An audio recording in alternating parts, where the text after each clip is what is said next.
Welcome to Off the Shelf Podcast. This is your host Jordan, and tonight's guest, I guess we got Austin over here. Austin, tell us a little bit about yourself, what you do, what your hobbies are.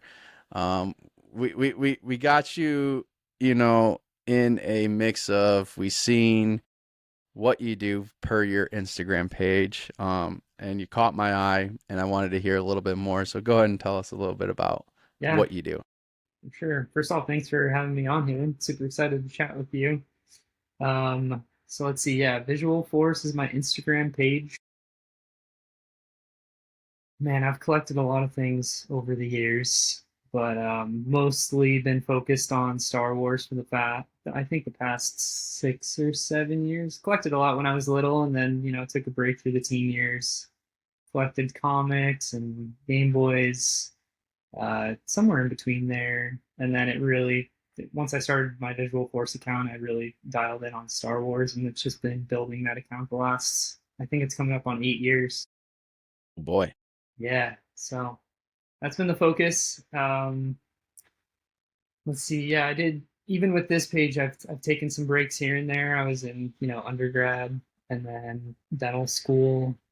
Now I'm a dentist, so I've been practicing for a few years. And so when I'm not being a Yeah, dentist, I'm that's a big, yeah, wow, okay. yeah. But no, the hobby. I mean, one, the community, and then two, the hobby. Just it's been like a really good escape between school and now work. Yeah, now I have a 2-year-old, and so that also keeps me pretty busy. And Feel you yeah, there. Feel you there. yeah, Mine turns to Wednesday next week, so yeah. yeah, Boy or a girl? girl. You just have the one. Yep, for right now. Yeah, yeah. And any on the way, or are you guys No, you not guys right now. Just chilling chilling right with now. one? Yeah, Hoping to kind of wait on it a little bit yeah, until like school starts, you know? Not have that big old daycare cost on two kids in there. yeah. That's another thing that adds up really fast. So Oh yeah, quick. yeah, but yeah. Um Um, So Star Wars, like, what are we talking here? Like, what brought you into Star Wars? Obviously, Star Wars is this massive concept, and it dates back to what is it? Seven, yeah. Yeah, Yeah, so I guess we can kind of start at the beginning there. I have an older brother, so I'm the youngest of four, but he's 18 years older than me.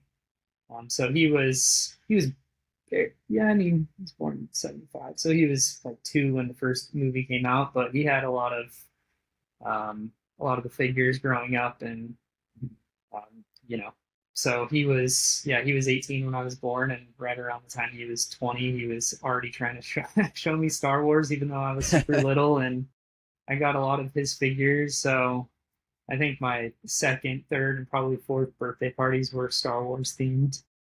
So the roots go pretty deep with Star Wars. And yeah, so Power of the Force is like the 1990s Star Wars line, and that's kind of where I started off since it's like 5 or 6 around that time. Plus, pulling in a lot of his original figures from like 70s and 80s, which is cool, and I still have a lot of those, and I display them. And yeah, I mean, I was always watching Star Wars, even if I wasn't collecting at the time. But like I said, the teen years, I really focused a lot more on comics and very much into Spider-Man and Marvel. I was gonna And say, then, what comics were your favorite or whatnot? yeah, so I still dabble in that a little bit. But yeah, we can talk more about that.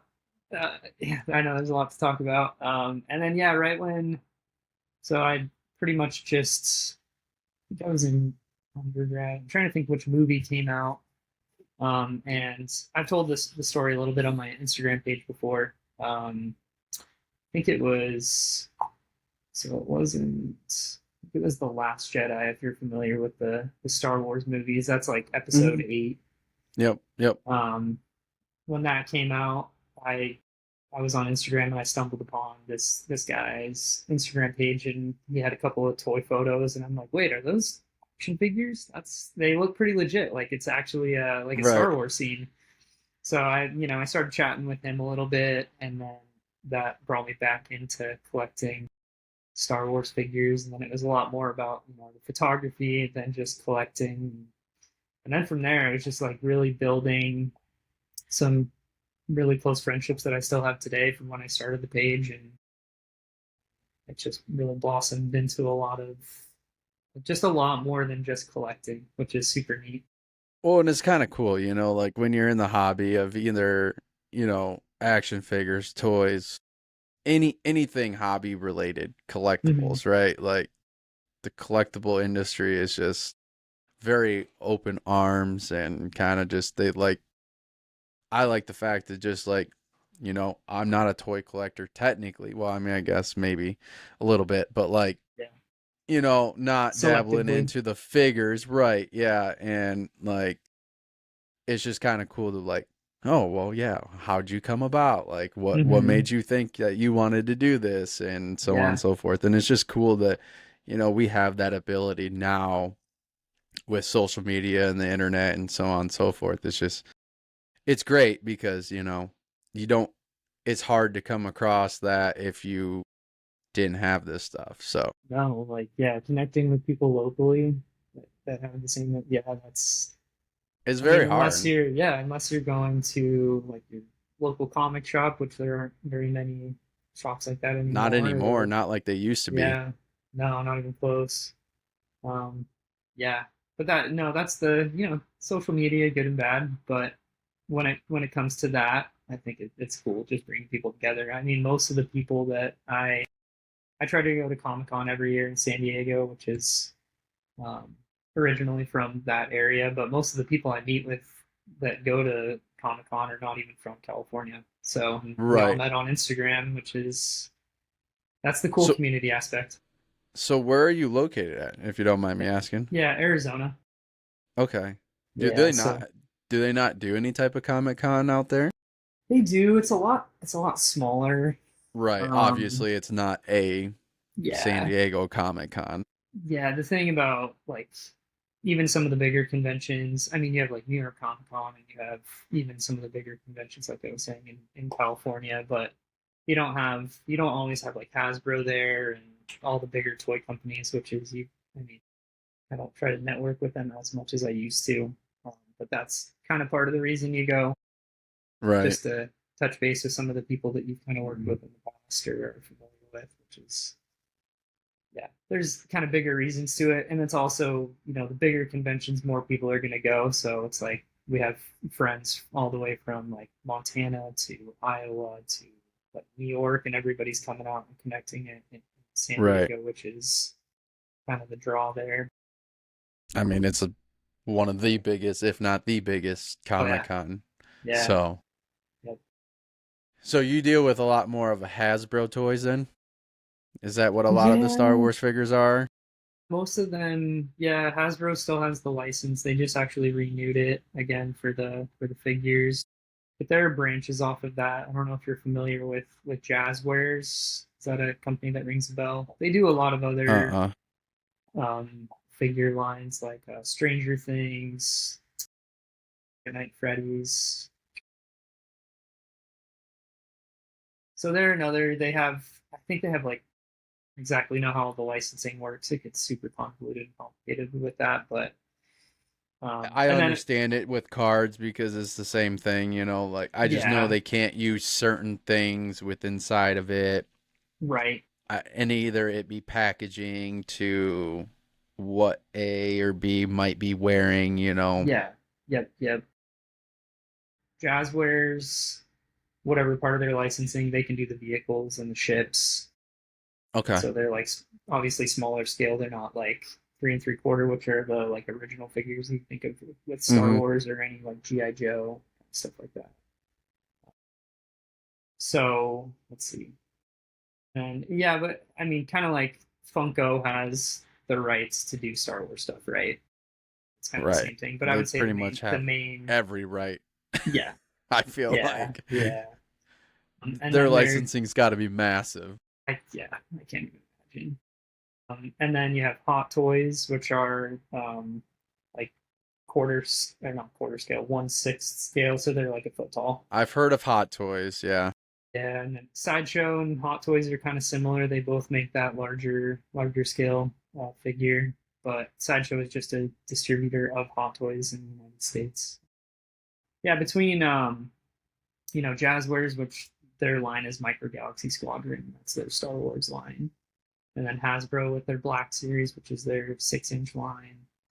Hot Toys, yeah. There's a lot to collect. That's why There's it's crazy on how many different yeah. people dabble into something, and Mm-hmm. yeah, Mm-hmm. I get it because you're chasing like this one thing and you're like, well, where am I gonna find this? They're all over the place. Right, right.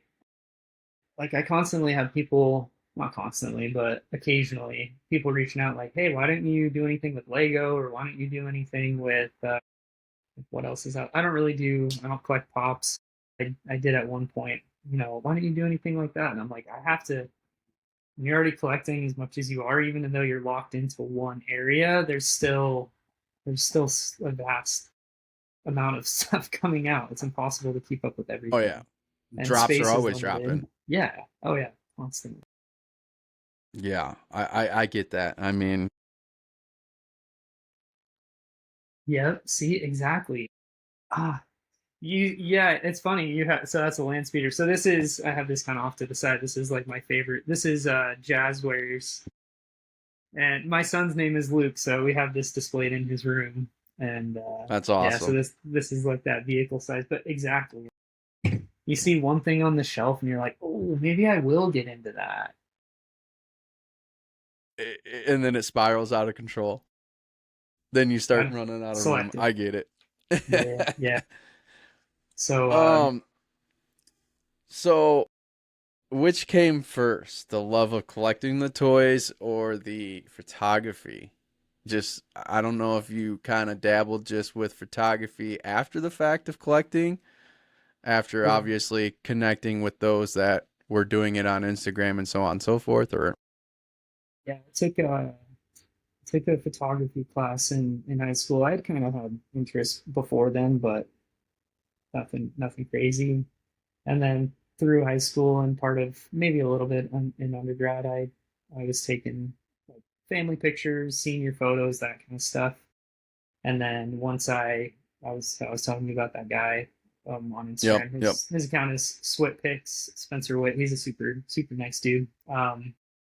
That's where it like kind of came together, and I'm like, wait, photography? I think I could do some of that. And so that's where the photography tie kind of came in. But I would say, I mean, I've collected things forever. I kind of like to say I'm a collector of collections in some sense. Like I'll trying to think of like examples. Like when penny boards came out, did you ever have those skateboards? That's always Penny maybe boards or like tech decks? so tech decks. Yeah, that is another thing. I guess Yeah, kind of go with that. It's like once you start with one, I had to like have a ton of the collection, and then I would kind of fixate on collecting X amount, and then when I was done with that little collection, I'd find something else that piqued my interest, and then keep right. rolling that over and over. So it's constantly a problem, and even nowadays, my wife will be like, "Wait, you just bought that? Now you're gonna have to buy that and that one and that one." And And then where are you gonna put all of these? yeah, and then you'll probably end up reselling those at some point just to start picking up a new hobby or a new collection. Um, yeah, yeah, and that's like really going back to it. That's why I just have to limit and stay in my lane. Yeah, it can spiral out of control from time Yeah, to time, yeah, especially when things start dropping and they drop like every month or every other month, and it's like pretty trying to pretty keep up with constant. it. Yeah. So how about you? So do you mostly collect sport cards, or what is the Um majority of what you collect? yeah, so I started in sports cards. Always, well, actually, let me take that back. The first collection that I was ever a part of, I kind of had no part of. So it kind of sounds like a thing with like your collection with from your brother, right? So my aunt used to buy Beanie Babies all the time for Yep. like my birthday gift, and Yeah. I still have those 30 years later. Nice.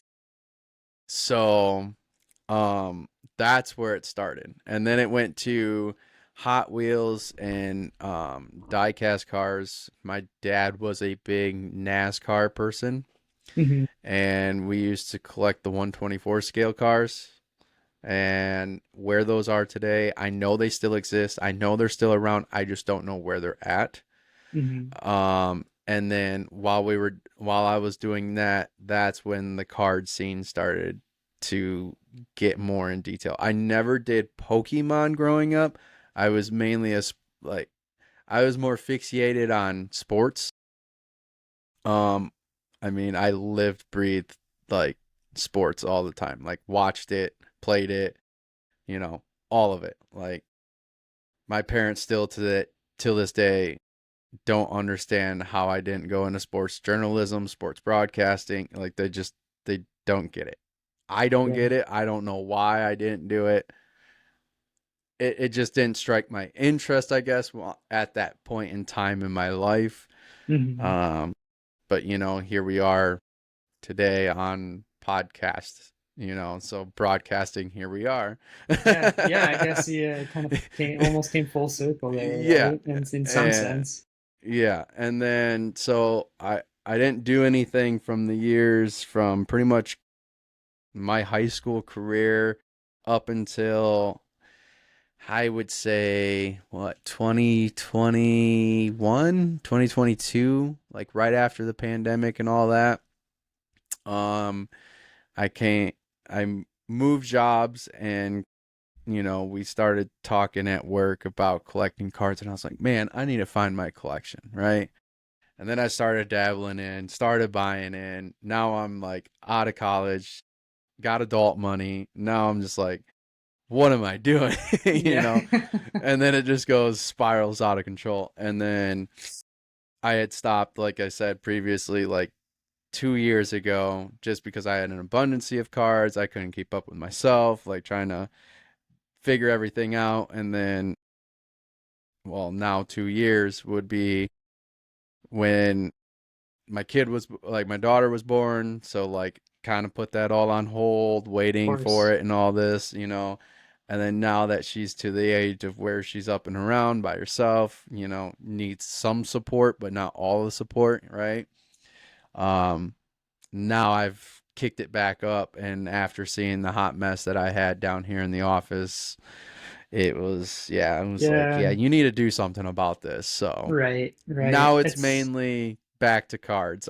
I'll still, from time to time, if I find a Hot Wheels that I like or something like that, I'm doing it. I'm buying one because it's like $1.50 or whatever. yeah. Right. It's not Um, high I'll investment and it's easy to right. grab. Yeah. I- I'll occasionally buy one like for my daughter or whatever too.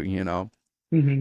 Um, Funko got nasty when I started dabbling into that, and that was mainly from these two guys that got me to do this podcast and start this podcast.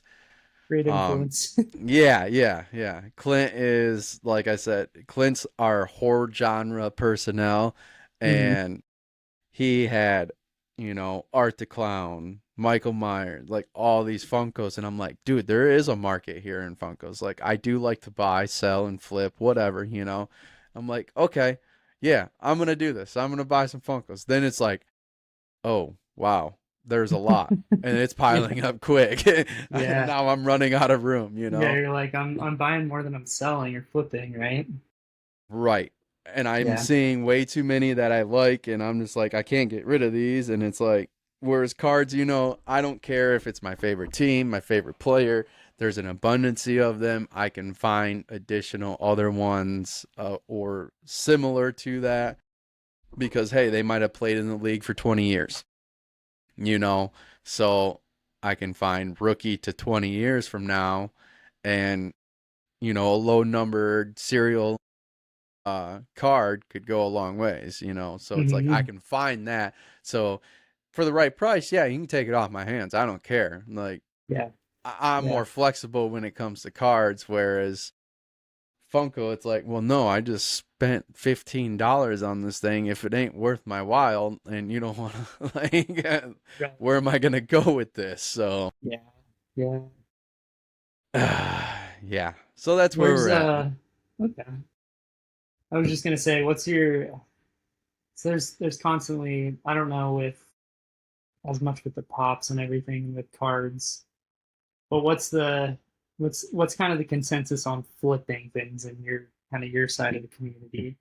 Because I hear it constantly, people buying something that is tough to find in stores, whether it's a yeah, I guess just anything with Star I've Wars. done it with Lego from time to time.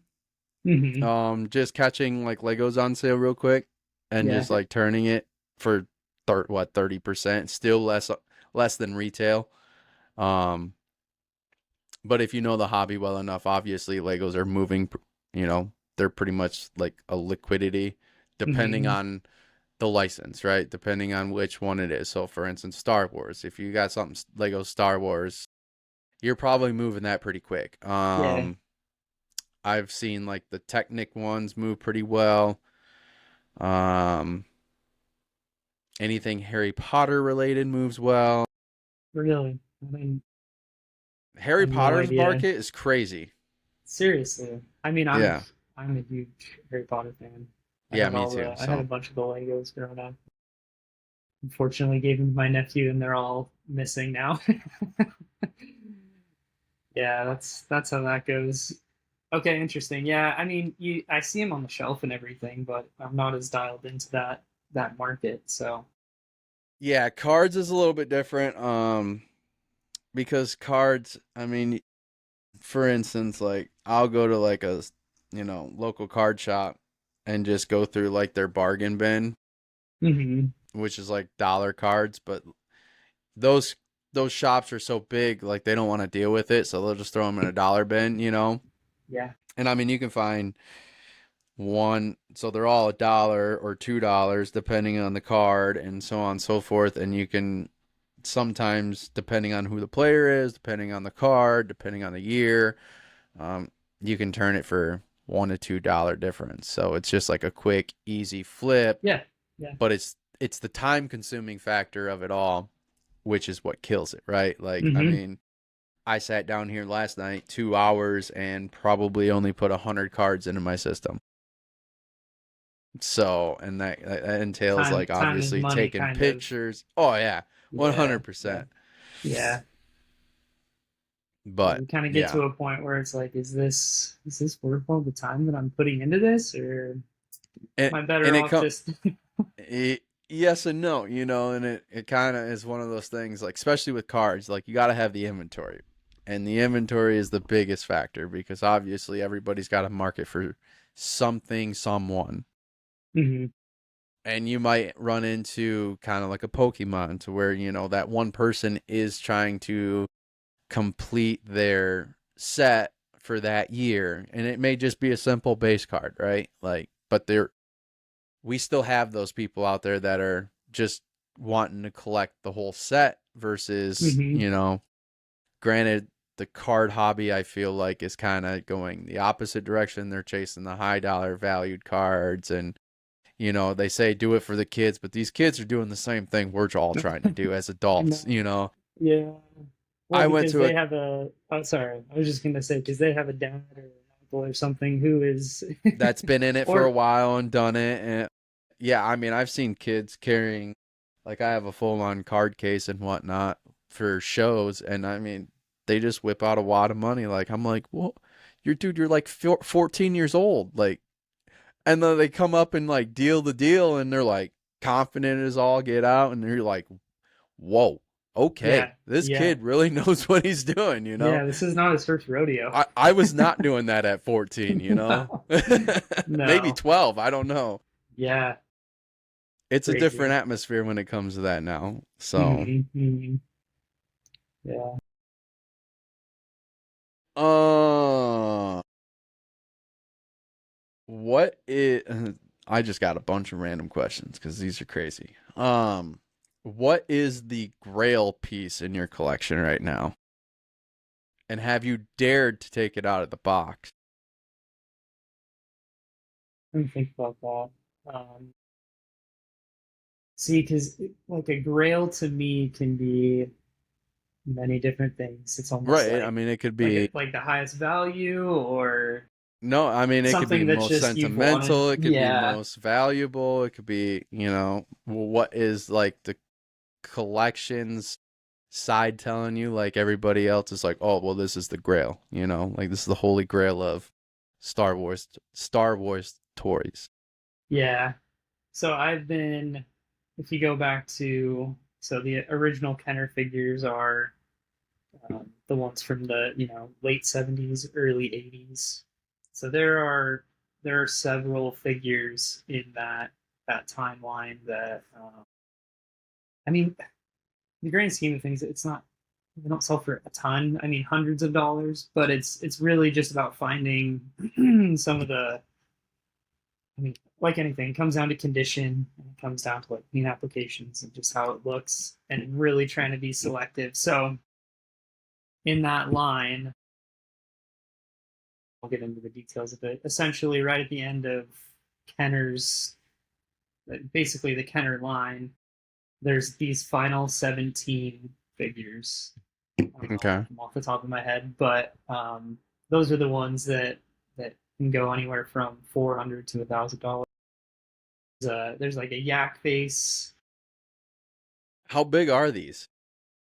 How big are like the figures? Like yeah, these Oh, figures yeah, that you're they're talking. they're they're 3 3/4. Okay, okay. So they're not giant. So those are all, I mean, grails in a sense. When it comes to hot toys, I don't know if I can. Do Yeah, you my have any display hot case. toys? Oh yeah, quite a few. I was gonna try to. I don't know if you can like pull up my Instagram so you I can can. show I can. Hold on. what my page looks like. Trying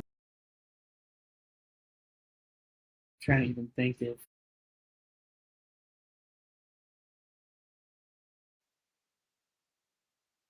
Yeah, because I've seen this. Yeah, so that really does get back to the grail. So at that point, my brother and I built those display cabinets. They're the base for those is like an IKEA DTOF. I don't know if you know what that is. It's just a Nope, I glass don't even have case. an IKEA in my state, I don't think, unless I go to the Oh my east side. gosh. Yeah. Um, yeah, so he's my brother's um, pretty crafty. So we put those together, and I soldered a bunch of wires to run all the lighting. And it was like a 2 month project, So what and is the top? Is the top acrylic or is it so actually glass? the entire enclosure is glass, and then each Okay. shelf is acrylic, Okay. and yeah, the wire running each under each shelf and along the top shelf. But the very top of the case is actually most of it's reused parts from the original display case. Yeah, I don't know if you can pause it like right here. I don't even know if you can pause it. There you go. Um, that's actually the room that I'm currently in now, and I have since moved everything out of this room and moved it to my office because we're having a second child and I'm being booted from my home toy room. Um, but it's all for a good reason. So Right. there's a figure in there that I searched for a, and it's mostly because I didn't want to pay the aftermarket cost, which is it's a it's a snow trooper, just one of the figures in there. I think they had a single pack of it and a double pack, and I think the single pack went for under $200, and the double pack went for maybe 350. And the double pack now sells for over $1,000, and the single, it's like you're lucky if you find one under 500 when it original retail. I think it was at 180. So yeah, Hot. I And went these are back and hot toys, right? yeah. So Yeah. they are a higher dollar. I mean, each one. So that was back in, I don't even know when that figure came out. Nowadays, most of those figures, I think, retail are like 285. So out the door, you're spending over $300 between shipping. Right. Now they have tariffs on top of that. Yeah, because they come from overseas, right? Yeah, so Sideshow is the United States distributor for Hot Toys, but it's also confusing because Sideshow also sells their own version of their toys. Yeah, it's a little complicated. Yeah, that's the main thing that comes to mind between those figures that I'm really still trying to collect and that one hot toy that I worked. Yeah, it just took a while Yeah, to get it. we've talked about Hot Toys on here actually, and it's like, oh man, like Yeah. the detail on it's absolutely amazing. But man, do you got to The have some deep price. pockets. Yeah. Yeah. I It's like, and what sucks is a lot of them drop in waves. So if you yeah. excuse me, if you order a few, I mean, sometimes it's a year and a half before they actually ship. Like I had three drop at the same time, and it's like, oh, there's $1,000. Okay, cool. So I do try to like pay in advance for them if possible, but you can't always, you just put your deposit down and you pray that they hit at the right time, and they Right. don't always. Oh, yeah, But I no, couldn't imagine. the detail it's great. I mean, you get kind of what you're paying for, but as the prices go up, it's harder and harder to justify spending, $300 on one figure. So how many collectors do you run into at a convention then? Oh, I mean, you mean people that I'm actually friends with, or just Just like in like, general, like oh, I so obviously many. I haven't made it to a con yet, and Yeah. um because we just started, we kind of dabbling into potentially. I had a cover artist on my solo podcast, and he kind of gave me some insight on how to kind of get into a con um Yeah. under the press badge.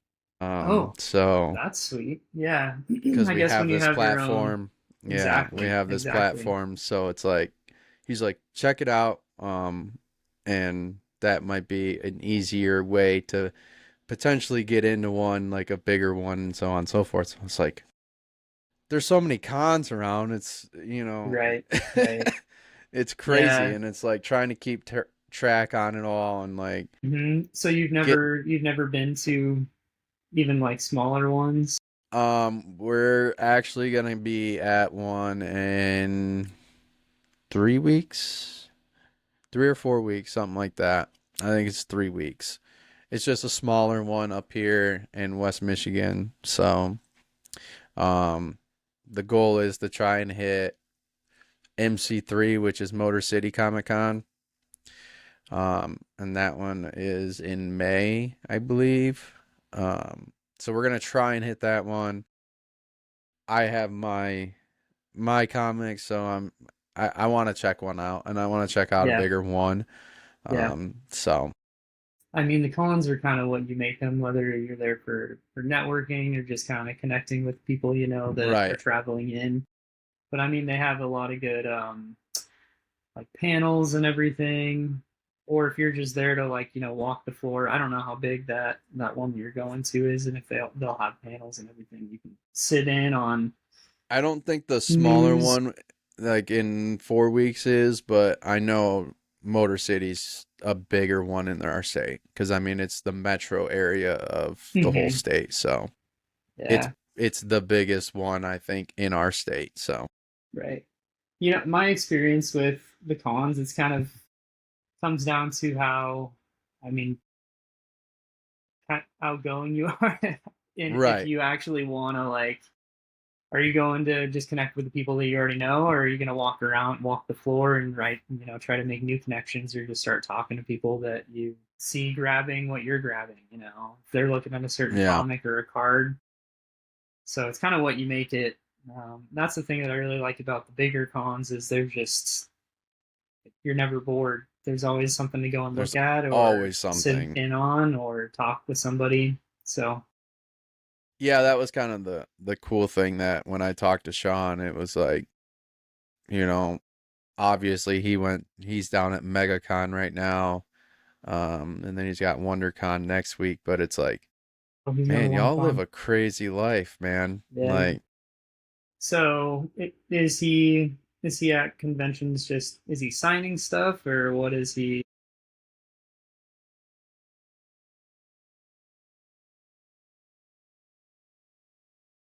what is it?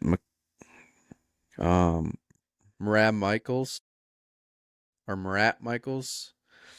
Um, I can't remember the actual full name of what the actual Is it like a studio producing. or okay? Yeah, I don't know exactly the actual publisher name is. But he does have his own independent one. Um, and but they do poo parodies, like Winnie the Pooh. Oh, really? Um, yeah, it's kind of That's funny. it is. So yeah, so like like all the Winnie the Pooh characters are superheroes. Like Winnie the Pooh might Okay. be Batman, or Yeah, that's pretty like rad. I think one of his ones here. Let me see if I can't pull it up real quick. Yeah. Now you have me curious. Oh, it was it. It had me cracked up for a hot minute. I was like, "This is crazy. Who would have thought turning this idea of turning Winnie the Pooh into, you know, a Hmm. character like this nature? Like they got a Doom special for it looks like MegaCon right now. Actually, that they're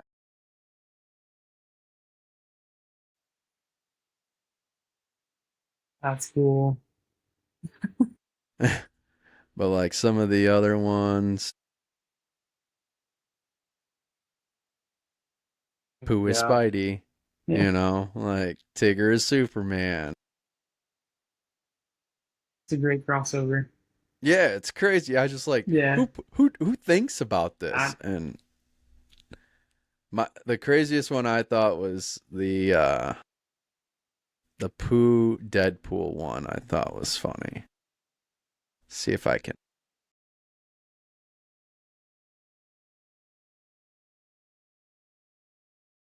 But he's done. I mean, he's a inker okay. and Yeah. colorer. So he's doing like the final two stages, but Right. Is he which just that blew. doing is he just doing like cover art or is he actually drawing panels? He's done panels, but their main one. So he doesn't. He's done a few panels for some Marvel stuff, but not very many. He's done more so with Thundercats. But then when him and Marat Michaels kind of crossed paths, um, they kind of went off on this other path, so to speak, with like the whole poo parody, and they've just taken off. Like, Yeah. um, they just continue to go, I and mean, because yeah, I guess you kind of I find think something that works and you roll with it if there's a because following there. I think the actual name of it is "Do You Poo" is the name of like the main line of comics, but Hmm. I found it right here. Like this one's Power Ninja Tunes Final, but this is a like cover art of theirs. It's incredible.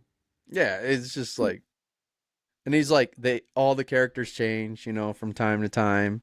Uh-huh. Like so, Pooh might not be Deadpool every time. It might not be Superman, might not be Spider-Man. Like Yeah. Rabbit might come in as Batman. Like I'm like, Who wow. thinks of these things? It's good though. That's Yeah, yeah. and then he's got his own independent, which is called like Scarlet Hunter, Hmm. which is kind of themed off of Little Red Riding Hood. So he's got like a whole set based off of that. Yeah. Yeah. So it was kind of cool getting to know somebody who's kind of been in this business for like 20 plus years Pick his and just brain on and everything it's there. and it's not, yeah, it's not, top tier Marvel, artist or DC, but it, it's the main conception of what goes on in the brain of a comic Hmm. artist. You know, like Yeah. he and it was a good podcast. I mean, it was kind of cool just to kind of get to know what they think, how they do it, and so on and so forth. So Yeah. Just the process. it's Because you, different, I tell you, man. yeah, I can only imagine. But no, and it's also good to get the insight on the cons and everything, Yeah. especially from somebody who it sounds like if he's going to WonderCon, he's hitting them all the Yeah, bigger ones. he said he used to do like 15 a year. Now they've limited it down to like 5 or 6 a year. They'll be at San Diego Comic Con. He'll be at New York Comic Con for sure. But yeah, and then MegaCon, WonderCon. He said he's trying to hit a couple other ones too, but yeah. So, what is your biggest grail in terms Oh. of yeah? Give me kind of like I Um did. Give me one that is something that you're still hunting, maybe, and then another one you have that took you a while to get there. Putting you on the spot. boy. Huh? I'm putting you on the spot. Yeah, you're not supposed to be asking me the questions. What are we doing here? It goes down a long, long path of hotness and mixes, and the thing about finding cards, buying cards, flipping cards, trading cards goes a long ways, right? Mhm. So for the longest time I was chasing David Montgomery, and I found two low numbered cards for this year's packs, which I don't get any luck pulling them, so I've been buying a lot of singles.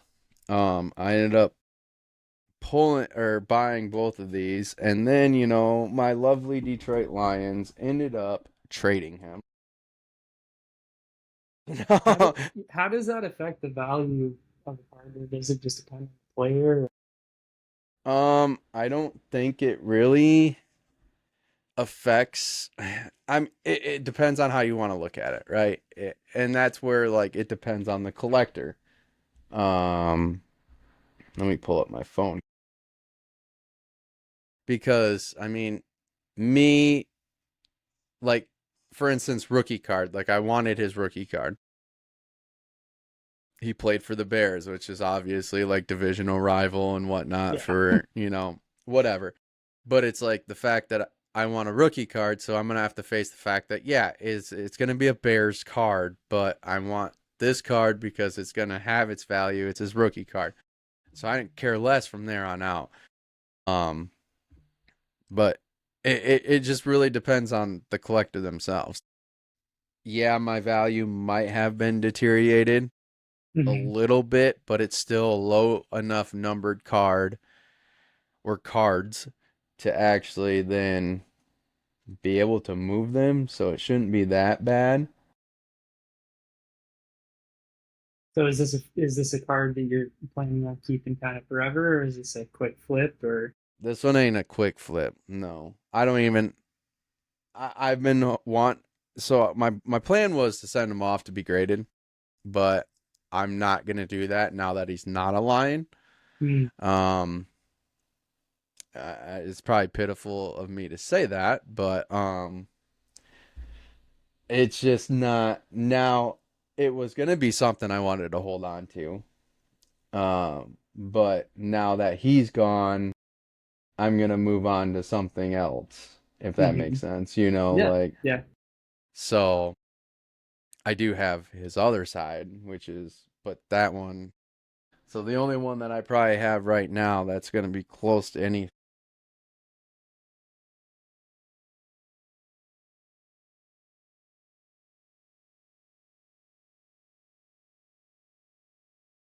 that would be probably Well, my best right now, let's see. So which is a prismatic. Yeah, it's a Jameer Gibbs rookie prismatic. It's not numbered, so it ain't nothing too crazy special, but Hmm. the fact of it being rookie card with the prismatic side of it.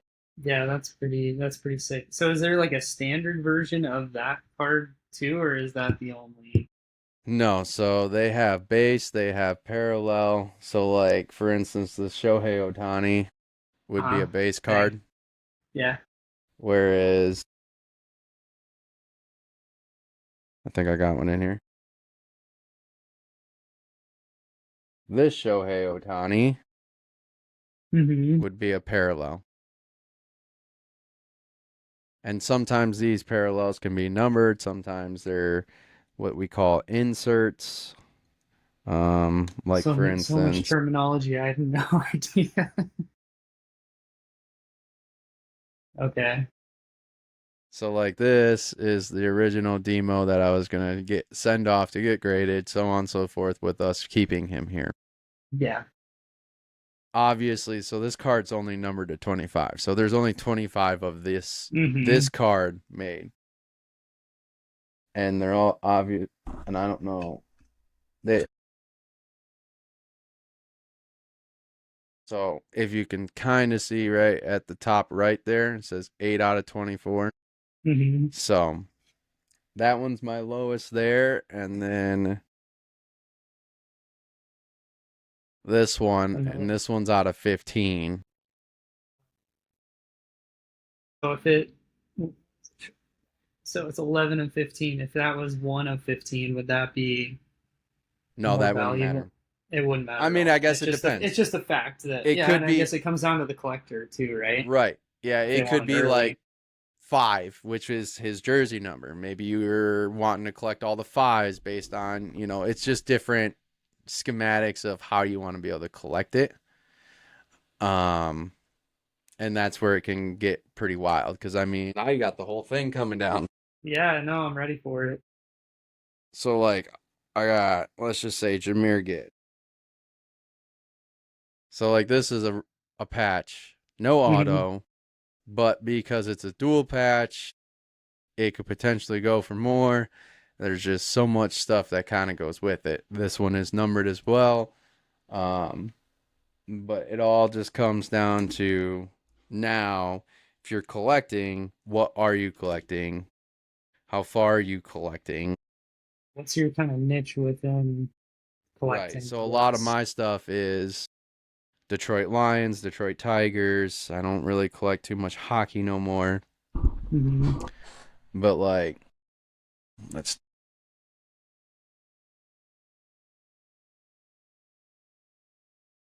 Yeah. you can kind of see the sparkle. So this is what they Hmm. call a white sparkle, which is only limited in certain boxes. So that's where it's short print, but it's not a short print. This is technically like a standard base. It's not numbered, but Yeah. because it's sold at Target and they're only in the Target boxes, so they're kind of somewhat short printed. Hmm.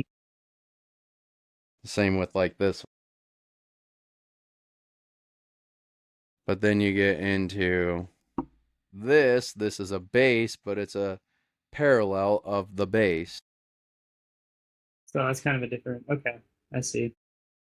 because here I'll show you same card, different version of it right there. Okay, right.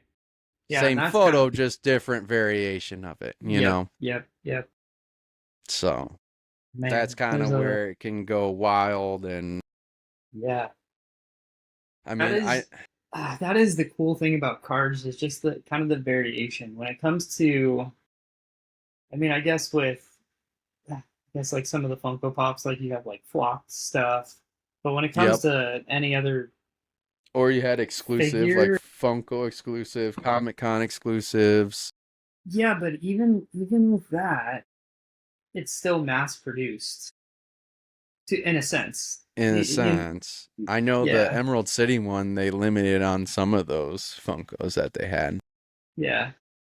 But I mean, so this going back to this Micro Galaxy Squadron set, some of these, there's chase figures kind of similar to, I guess Funko Funko, and but this Thrill Joy. is, yeah. So this is like one of 5,000 but it's not one of 24. You know what I mean? So Yeah, that but is the then cool thing there's about also cards. cards that are one of 99. There's also another Yeah, one that's yeah, one of one.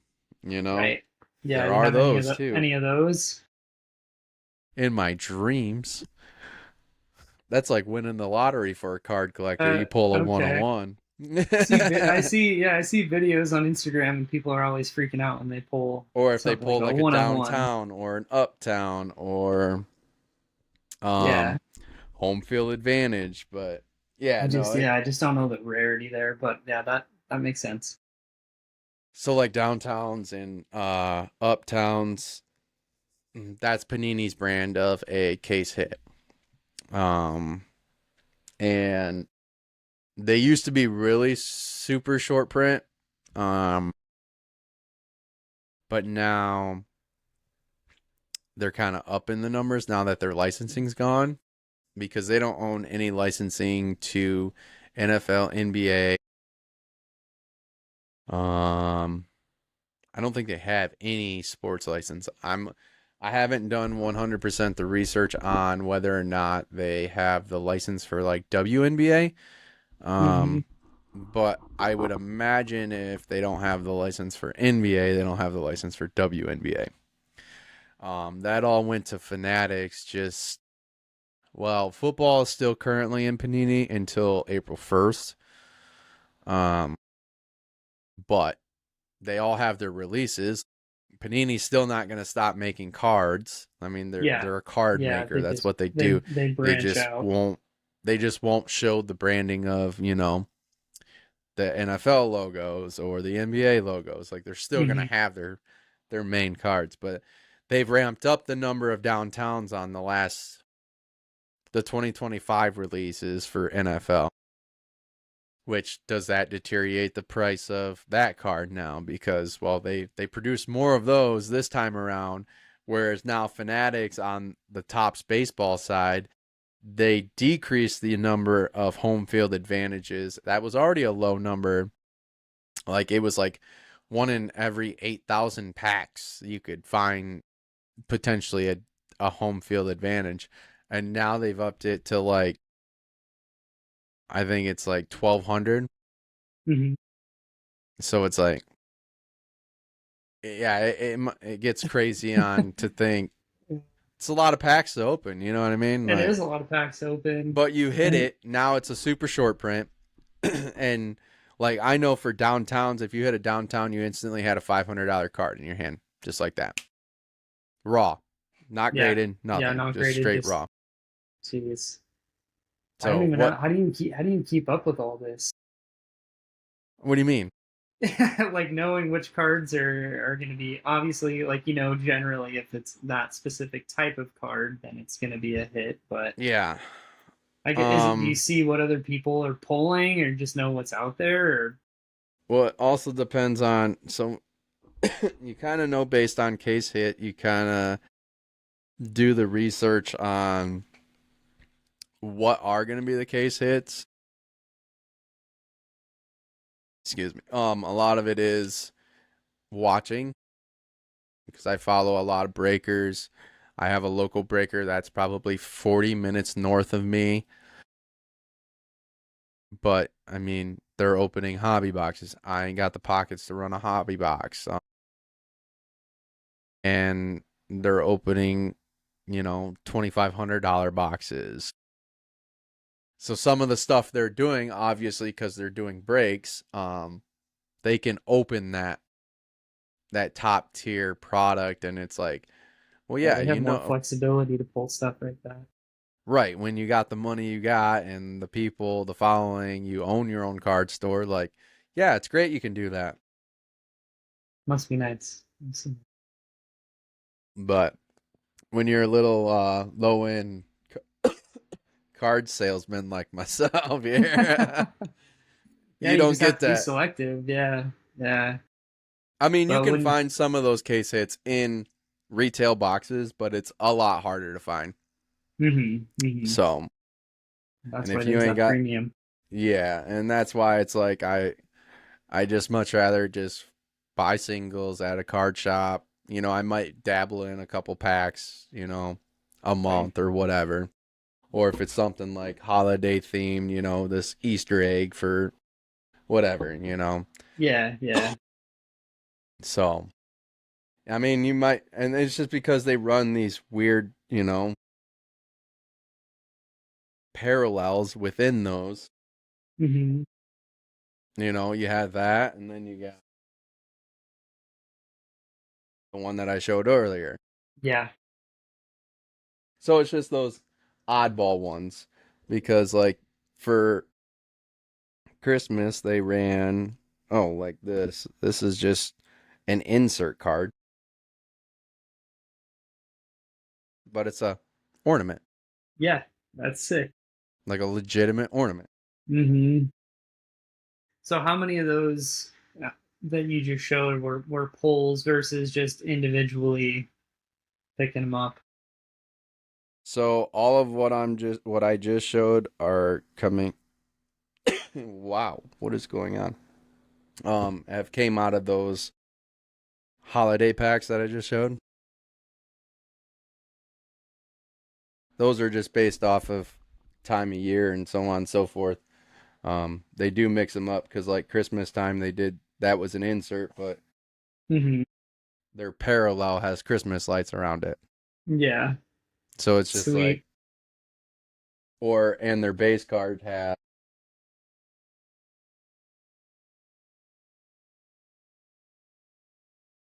Christmas lights with a wreath or with Hmm. some, Hmm. you know. So it's Man, I'm just, learning a lot about cards here. Yeah, that's no, that's super neat. I mean, I would never. yeah, I mean, so it's just all over the board. Yeah, but I'm sure there's got to be no better feeling than you when actually pulling a card versus It is picking up an nice when you individual. can, Yeah, but it's also when nice it to hits. find those, semi valuable cards. Wow. Inside of that, you know, bargain Hmm. box at a store because you're like, well, I took the time to find it. Yeah, I'm going to take it. Right. Like this is mine now. Like Yeah. I took the time to go through all these boxes and oh, wow. It was 5 boxes in. Each box holds 5,000 cards. I went through 25,000 cards and I found a card that, is worth something that, yeah, It's the joy of the hunt. That's really what it it comes it down is. to. And I mean, yeah, you can find them anywhere. You can go to eBay and pay whatever you want with eBay shipping and eBay fees and Everything but that comes along with it.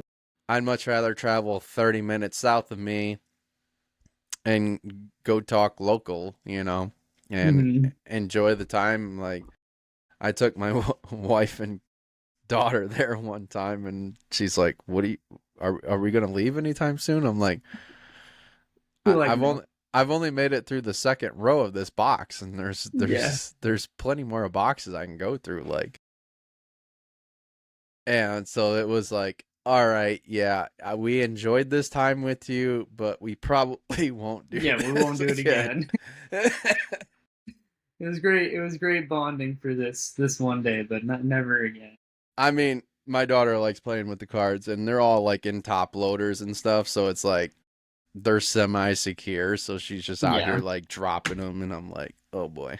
yeah, yeah, yeah. There's a reason for that. Exactly. Wow.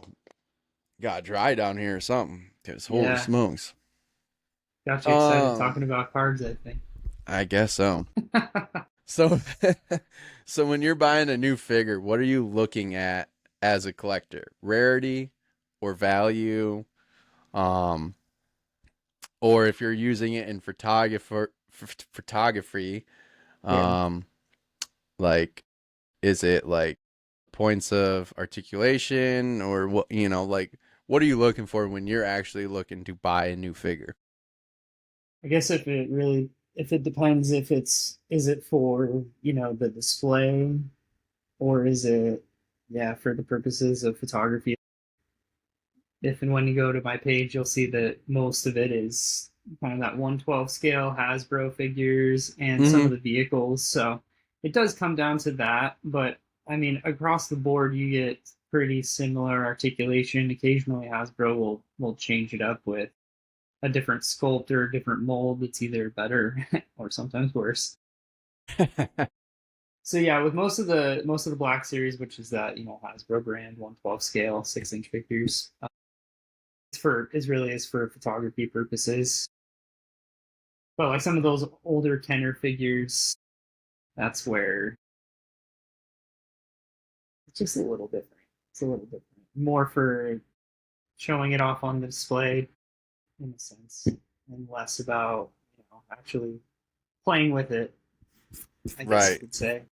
So are you like selling those after you're done with them, or just No, kind of no. storing them off on the side? Yeah, yeah. Before, um, I guess that kind of goes back to like comics. I was buying and selling pretty consistently, buying collections with a buddy of mine.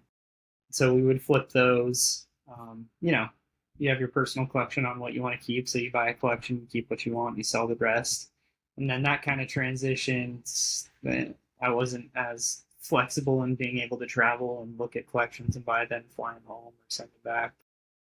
But once I got, more into the collecting figures, I still tried to flip things here and there. But yeah, it's how it is. There's a lot less time to be doing stuff like that when it's more just about picking up the figures that you want, and then they sit in a box somewhere, and you don't you don't look at them for a while, which we're all guilty of that when it comes to collecting. Right. I mean, like I said, I went 2 years. I had cards piled up in boxes and Yeah, didn't and you even don't remember. you don't stop buying, even if No. you're no, and then you're like, what am I gonna do with all this? Yeah, I think I had like 4 boxes of just, I had them all neatly piled in a box, all in a closet. And I was like, well, I know I have this box. But then I started going through and I was like, but I got this box. I got this box. It's like, where did all these boxes come from? It's like they sneak up on you, but you know how much you're buying, really.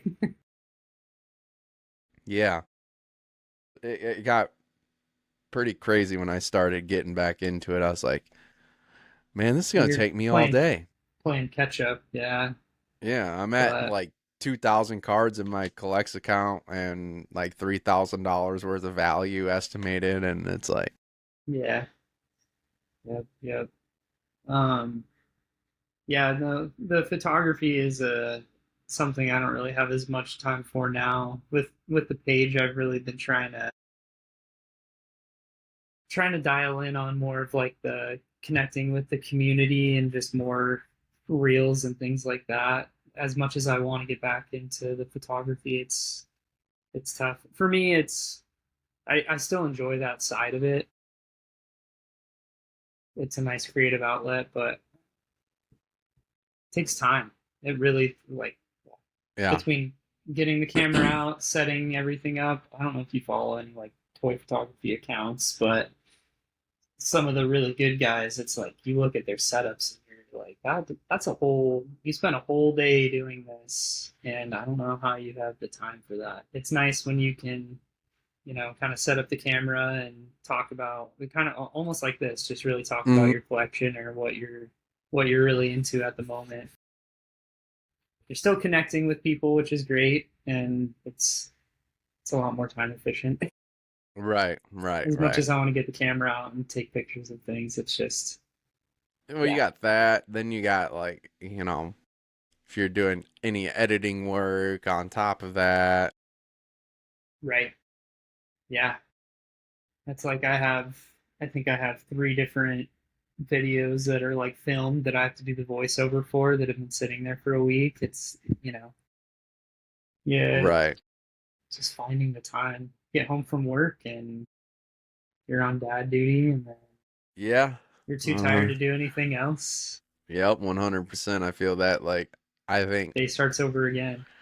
I think my work day pretty much starts like not work, but second job work down here in the basement is probably 9 o'clock, to about midnight, Yep. and Yep. then I'm up at 5:30 the next morning, and to do it all over again. Yeah, you have to figure out what you want to sacrifice. I was talking to one of the guys that I have followed on Instagram for a while. He's a big toy photographer, works with a lot of the companies, and I think he has a let's see, a maybe 9 or 10 year old, maybe 6 year old, and he has his own business and everything like that. So he's more flexible on his hours. Right. But he's like, I was just talking to him like, hey, how do you make time to do what you do? How do you cut out hours? And he's like, you just have to be ready to lose sleep if you want to Yeah. be on this level. And he's like, I don't know if in your field where you're actually working on patients and everything like that, Yeah, that's it a good probably might idea not for be you a to great be. idea. Yeah. So that's where it more so has to be like I need to make sure I'm getting at least my 6 to never 8 hours, but Right. so Yeah, where's the worse. where's the time? Like you're up at 5 in the morning, 5:30 in the morning. You work your day, you come home, you have Spend dinner, time with put my family, and then yeah, eat dinner, and then once kids to bed, now it's like yeah, I cut out some time to where I'm upstairs and like my wife and I'll watch shows or whatever. of course, yeah, And yeah. then, I get obviously Friday nights to do this. Hmm. Sometimes on a rare occasion for the other like slabs and sketches, I get an additional day to do the pod. Yeah. And then normally I get one extra day to do cards. But like my night for Friday, like my weekends pretty much are I come downstairs at 8, do the podcast at 9, whatever time we get off here. From that time, it's editing in the background, snapping photos of cards, uploading cards. Like that's literally what. And I'll go for. I mean, for the most part, I have all the editing done of the podcast. I have pretty much all the clips done, and I try and do that all after tonight's episode. And normally I'm into bed to probably around 4 o'clock, and then I'll normally sleep on the couch upstairs on our main floor, and Hmm. then that way when they come downstairs in the morning, I'm up, or else I'm sleeping in till like 10 o'clock. So Yeah, it's like, but normally yeah, when I do that, I'm up at latest 8 o'clock maybe on a good day, but I mean I'm running off of 3-4 hours of sleep, and yeah. I don't look back. I mean, I still enjoy it, and I still Of make it through course. my day. I just might have a couple extra shots of espresso in my coffee, but Oh yeah. Yeah, I'm it very really grateful is. for the espresso machine that we have. So, Yeah, you coffee all day. Coffee all oh day. yeah. Yeah. And yeah, it really just comes down to being disciplined and but yeah, having a sounds like you have a pretty supportive wife, which is Sometimes I think she hates giant. me and for what I do, but she loves me dearly. Yeah, yeah. Well, it comes out when you're passionate about what you're doing, and if you're not enjoying the process and you're like, oh, I have to do this, they're less understanding. At least in my case, less understanding of me taking the time to be there, staying late at the office to, work on things outside of actual work. But Right. yeah. It's different. Hmm. It's definitely different. But yeah. Have you ever This one's fun. Have you ever accidentally damaged a rare or expensive figure while even trying to use and do the photography side of it? So whether it be you did this by yourself, not trying to shoot it, or you did it while trying to do a photo shoot with it. Yeah. I've definitely, well, I don't know of any super, super valuable figures, but I've definitely scorched, multiple figures. If you pull up my Instagram page again, I'll show you some of the, I gotcha. yeah, there's a good steady stream of using some fireworks and blowing up some toys. You actually blew up some toys? not intentionally. You're, so actually, yeah. Let's see. Yeah. So if you scroll over, you can kind of see the behind the scenes for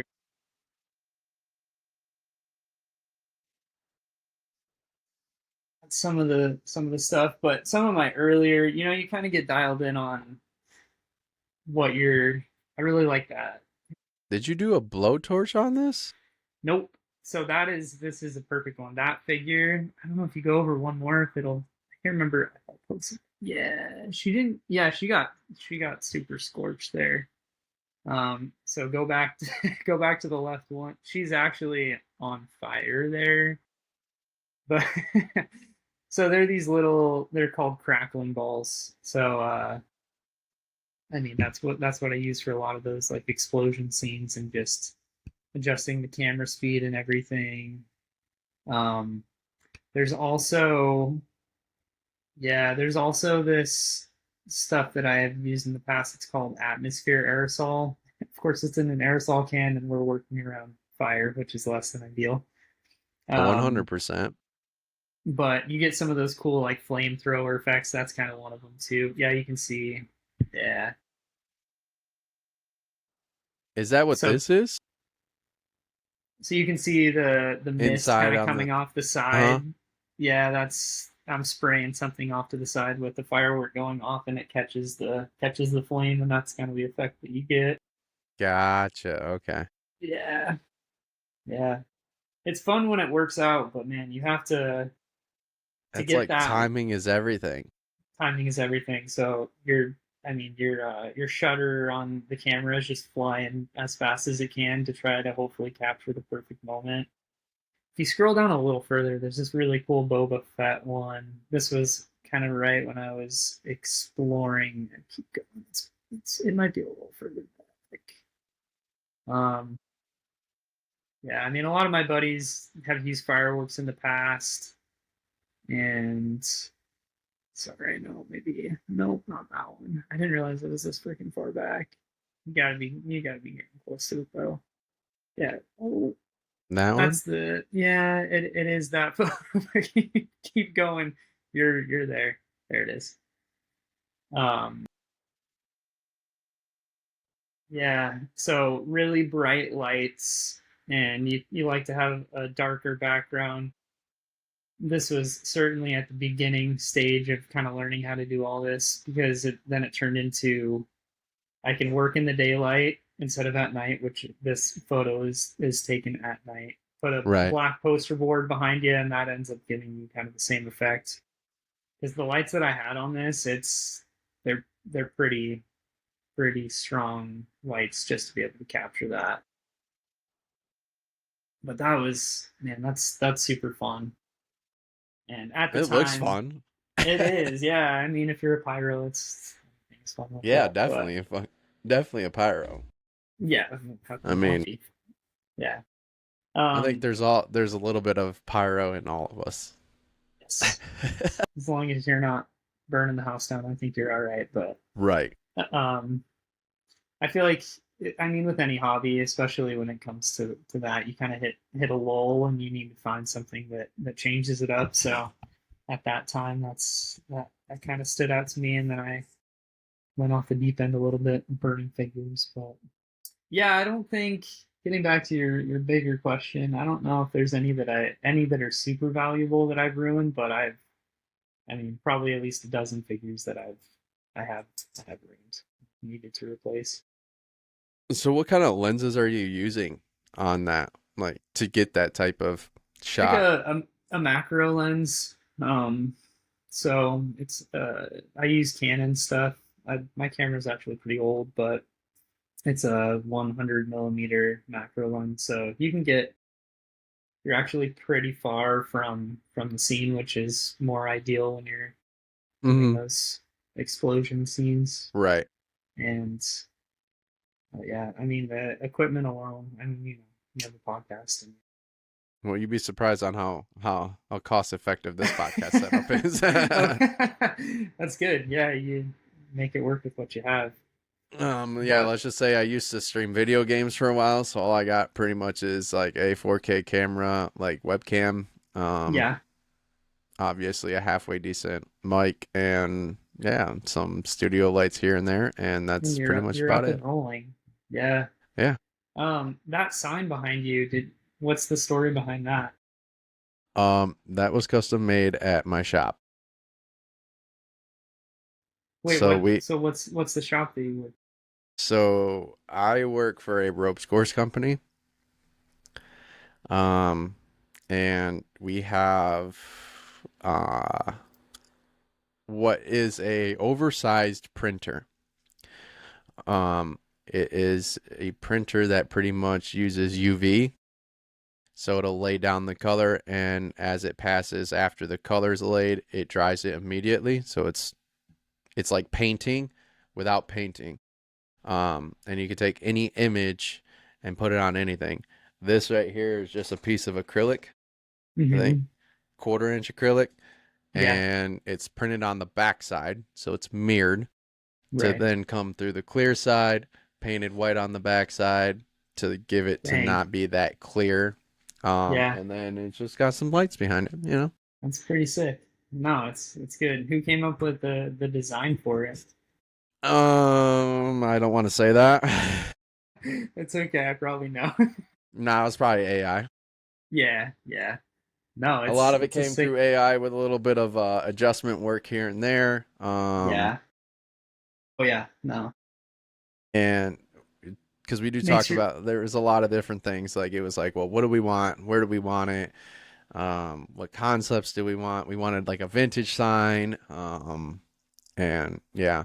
So Clint, on the other hand, uh, because we have this access, he had a whole like desktop made, and he's got the logo on like smack dab center in the desktop. So, Pretty sweet.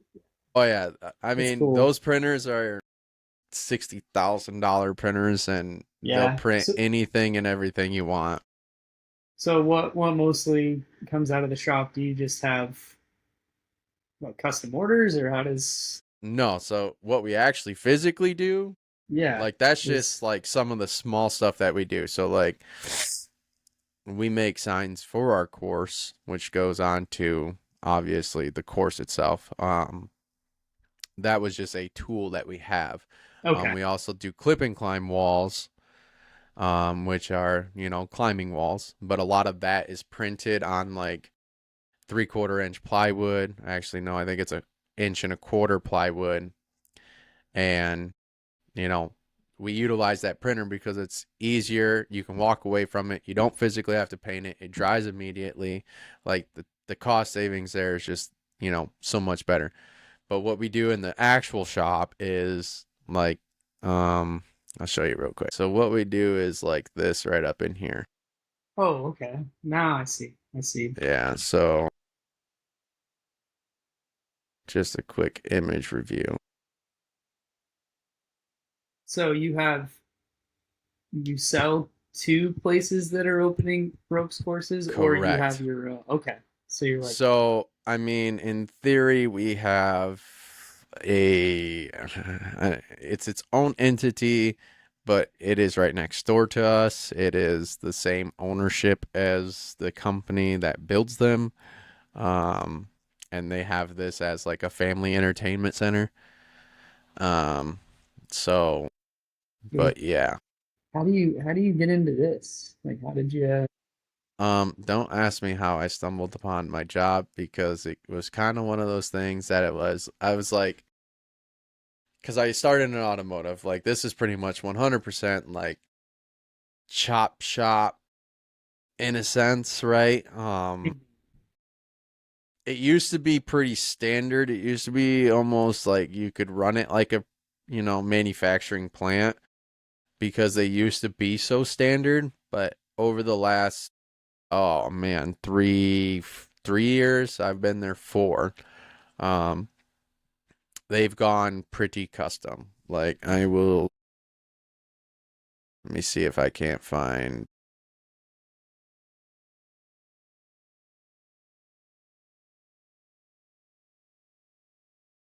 So you started in automotive. and then And then you how were I introduced ended up here. here. Yeah.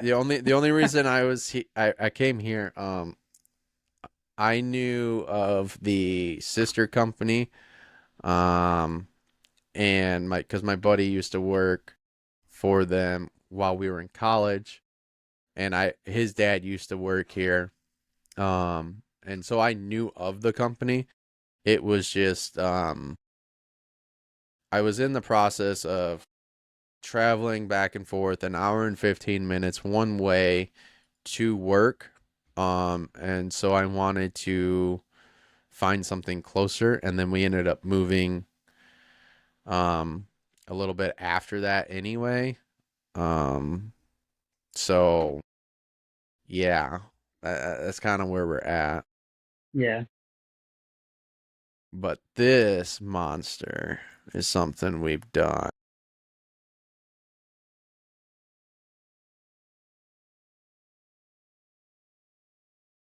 So anyways, this one right here, this has like three different courses integrated into one. Why? Yeah. So are you guys part of the assembly too, or you just manufacture good So luck we putting it have together? a road crew that does do the assembly portion of this as well. Yeah, So we have the manufacturing side, and then we have the the assembly side. the assembly side. Yep. And they're more construction based, whereas we're more fabrication based. Mm-hmm. Mm-hmm. But I mean, I've seen some pretty big parts come through, Yeah. and some of the ones that we've been working on are probably some of the biggest we've had to date. I think one's going down in Texas to a new Universal. Okay. Um and then one's going in at a park. I don't think it's a state park. I think it's like a city park in like Topeka, Kansas, and it stretches. All over, really. We're global. Yeah. Um we got courses all over the world. But that one, I think it stretches over 500 and some odd feet. I mean, it's all one level, um, Mm-hmm. but it's what we call like an adventure trail. So it doesn't really, you don't need an operator to like clip you in. It's like a big playground net ground. You Yeah. know, Yeah. There's so it, something we have a park close to us that is very much that. You have an operator yeah, there. We walk you through almost, and there's like checkpoints. you know, so that's kind of like what we're like. This one is, and I think Yeah. we're starting to dabble into that a little bit more, just because of that. Well, we can't find staffing, we can't do this, we can't do that. Yeah. So I mean, we get it 100%, but if you go to a Great Wolf Lodge, we're pretty much in almost every single one of those. I feel like Mm-hmm. I don't know how many Great Wolf Lodges we have. It's too many to count. Yeah. um Yeah. so yeah, it gets wild. I mean, it's a great time. It just Mhm. a lot of moving parts, just Probably just get big to stuff. play around with it sometimes. I'm sure. Yeah, Maybe. we built one right in our backyard, for, Really? like I Heck say, yeah. like the sister company in a sense. Mm-hmm. Um it's a 4 story, as it's what we call sky rails, so it's not a zip line. It's kind of like a zip line, but you ride on stainless steel rails with Mm-hmm. wheels with the sling line. And I mean, this thing stands 54 feet tall, like you're going from tower to tower to tower. Yeah. I mean, it's a thrill when you get to go Mm-hmm. out and So enjoy it's yourself to do it. kind of like zip lining almost in a It is like sense. zip lining, but instead of a cable, it's a full steel structure. So we Okay. have like, some stainless steel rods that run Right. curved parts, so on and so forth, all the way through the whole rail. And Mm-hmm. those rails could be 100 plus feet. So, and I mean, you're hitting speeds. You could hit speeds up to like 8, 9 miles an hour on this. Mm-hmm. It. it's kind of cool. Like when we put it up, my wife and I went and like, their FEC, they have like putt putt and whatnot. So it was very freshly new, and I was like, all right, well, yeah, we're gonna go on it. And like, Yeah, I we'll test it out for you yeah, guys. Don't I, worry I about I it. I guess if I fall like to my death, it is what it is. Y'all gotta watch me do this while I work right next door. Um, but yeah, we got some at zoos and stuff like that. I mean, Hmm. it's just All over. Yeah. we got them on cruise ships. If you ever travel like Carnival, MSC, Norwegian, all of those are us. Yeah. Yeah, They're all over. and everyone that I do this podcast with is all affiliated with the same company as well. So Oh, okay. we all work Oh, so together. that's how you Yeah, guys are connected. That's yeah. cool.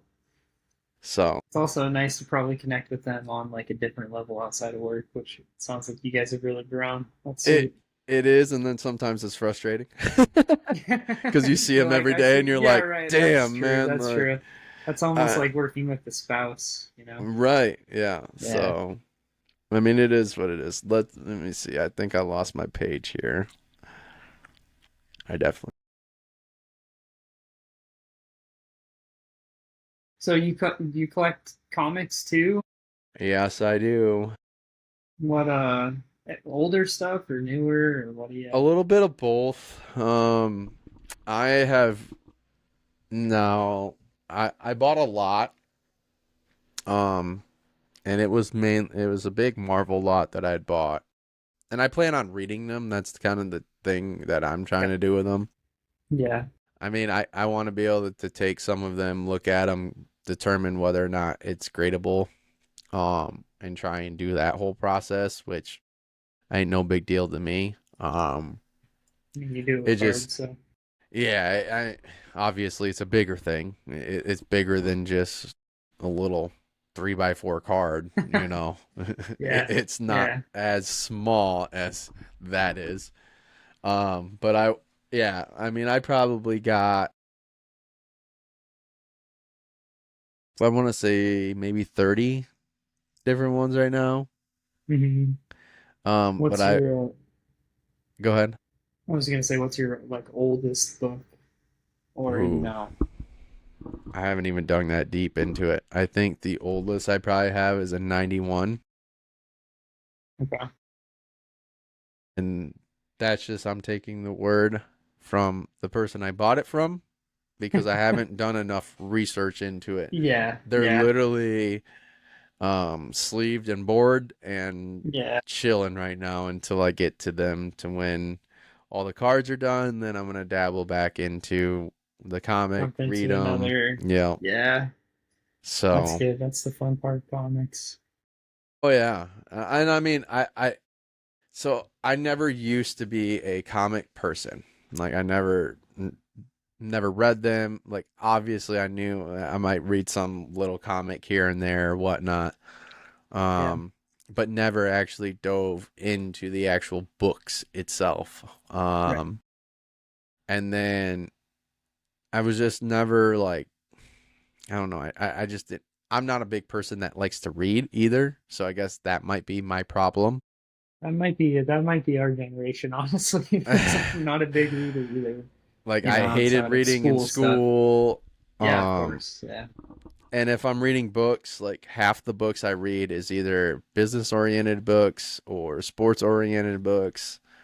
Um, they're not, So like my wife reads like, I don't know, whatever she reads, but she's reading them like in days, like couple days, and she's done. And I'm like, I've been on the same book that's only 300 pages for like 6 months, and Yeah. you're done with a book that was 450 pages in 2 days. Like what That's are my wife. She's exactly the same. I she got a Kindle. Well, she started reading more often a few years back. We've been together for like 13 years. Um, I mean, she would read on and off, but then she really got into it again, and it was the same thing. I'm like, but she would disappear, and I'm like, I love that you're reading and everything, but man, when you're in it, you're gone. So yeah, she's back at it kind of again. She got a new Kindle, and I'm like, it's not like I'm happy you have this, but you don't talk to me for days, and I'm glad you're reading. I'm still here too though. Right. But you gotta have your hobbies. Yeah, and I mean, it is what it is. I tell her like, because I mean, there'll be weekends like back to back weekends where I'm off at a card show for a few hours at a time. Sometimes I'm traveling an hour plus, to a bigger card show, and so she's got to deal with not only my hobbies, but then the outside hobbies that I do during the summertime, which is golf. And then my fall hobby is college football. And I have season tickets to Notre Dame. So it's like she's got to, you know, every Yeah, other, like, so many man. Saturdays a year, I'm gone. And sometimes Right. those Saturdays turn into, oh, well, we're going to stay Saturday night and then we'll be home Sunday morning. Like, we're not Yeah, returning that night because, oh, well, it's a night game and we don't know the schedule come April. We don't know game times until like yeah. a Playoffs. month out. Oh well, man, So she it, must it really love you. so yeah, and yeah, I mean it is what it is. I gave up golfing for a little bit while, my daughter was born and just so to help out with the house and her and all that stuff to where but now, she's like said a little bit more independent, moving herself around and can talk and ask questions. Yeah, so it's like, all right, one night a week I'm going to be golfing. So now that'll kind of deter, maybe the card side. So the cards will disappear for a little bit and then, you know, once a Right. week I get golf and then Friday nights I get podcast and then Yeah, you have to you have to be selective with your time, that's for sure. yep. So um in in an aspect of the toys, would you rather keep them in the box in mint condition or open and pose them? I know, I'm sorry, all my answers are so variable. It's based on It it's really based depends. It on collector depends. too. Yeah, there is something that I do really like about keeping things in box, whether it's like hoping that they gain value over time or just knowing that I have something sealed. Right. But then with it, if it comes to photography, it's like I know I want to open this and I have an idea of like a photo I want to take with it. Yeah, that's probably kind of the best answer I can give there. What's the best scale to shoot? For me, it's the 6 inch figures. Or when it comes to like the Do you do any one. 12-inch? Yeah, a little bit. They're harder to pose. I mean, you feel kind of Right. limited when you're posing a $300 figure and you're like, I want to get this. I want to get this accurate pose, but in order to do that, I have to bend this a certain way. And what if it breaks? And but the level of like details that you get with like the 6 inch scale between that and the articulation and yeah, that's kind of my preferred scale. When you get into the 3 3/4, I mean the details are getting better with the technology that they have, and the cool thing about the 3/4 scale is, I mean, really you have the ability to work with like more dioramas, and because if you get into like 6 inch figure scale, 1/12 scale dioramas, you're like it can take up a whole room. If it's a ship or a vehicle, it's giant. But yeah, that is there's pros and cons to each of them, but yeah, this most of what I've shot in the past is going to be that 6 inch scale. Posability is good. Its details are great. Not as good as the Hot Toys. Right, right. No, I don't think anything's gonna get as good as a 12 No, inch. no. If you're going for like portraits and detail stuff, then yeah, I would say the Hot Toys are perfect for that. But if you're trying to make dynamic posing and really elaborate scenes or trying to blow things up, you don't want a $300 figure in there. Yeah. Right. Yeah. Oh, well, let's just light this on fire real quick. Yep. There's a couple hundred. I've done it. I haven't blown any of the hot toys up, but I've gotten fire a little bit closer going, maybe closer than Than what you roll, probably should but have or yeah, wanted to. probably. Yeah, it happens. It's for the gram. Right. Gotta love that line. Yeah. Yeah. Um, what's your most photogenic character of all time right now?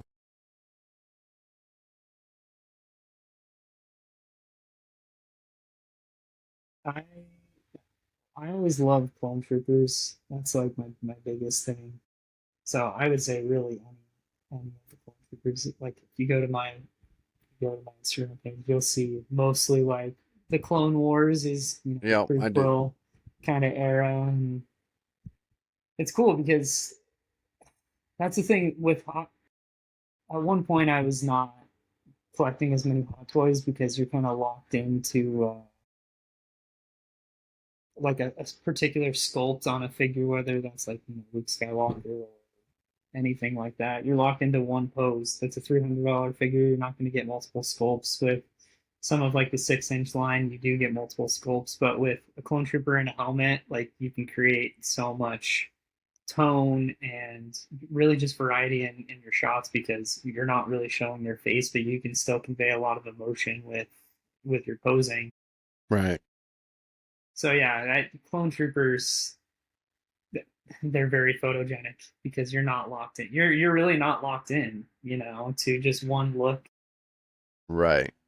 Yeah, I've that's the seen fun part. I've seen some toys where the eyes can move.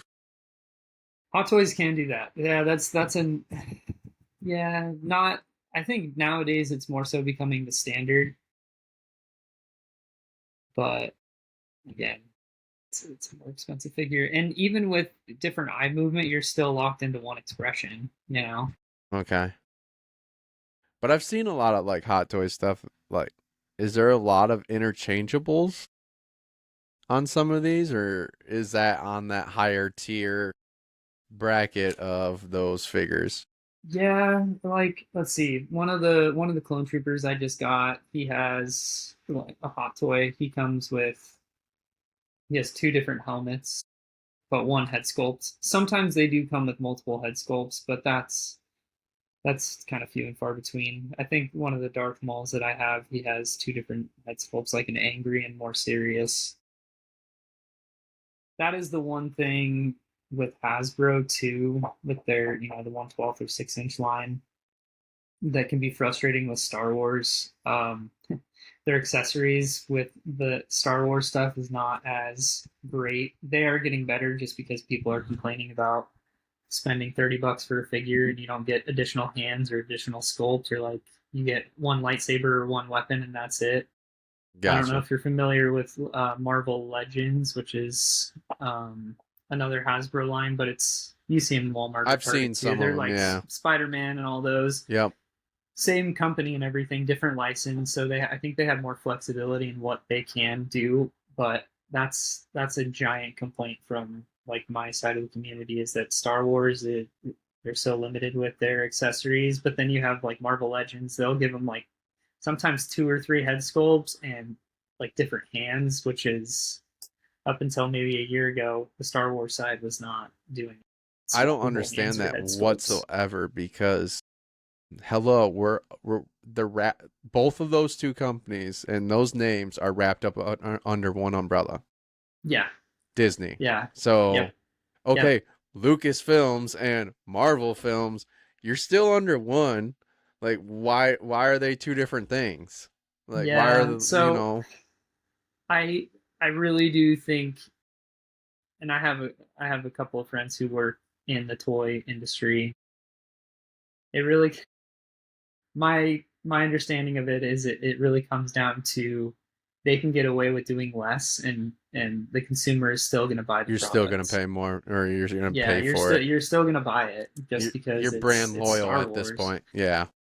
Yep. So don't include hands and an additional head sculpt, it's still going to sell. So why go the extra mile unless, and a figure comes out and people are like, or it's announced and people are like, I'm not going to buy that because whatever, it didn't come with this head sculpt, or I don't like the expression or whatever, but you're still going to buy it. You're going to see it on the shelf and you're going to buy it because you're a Star Wars fan and you're committed to it.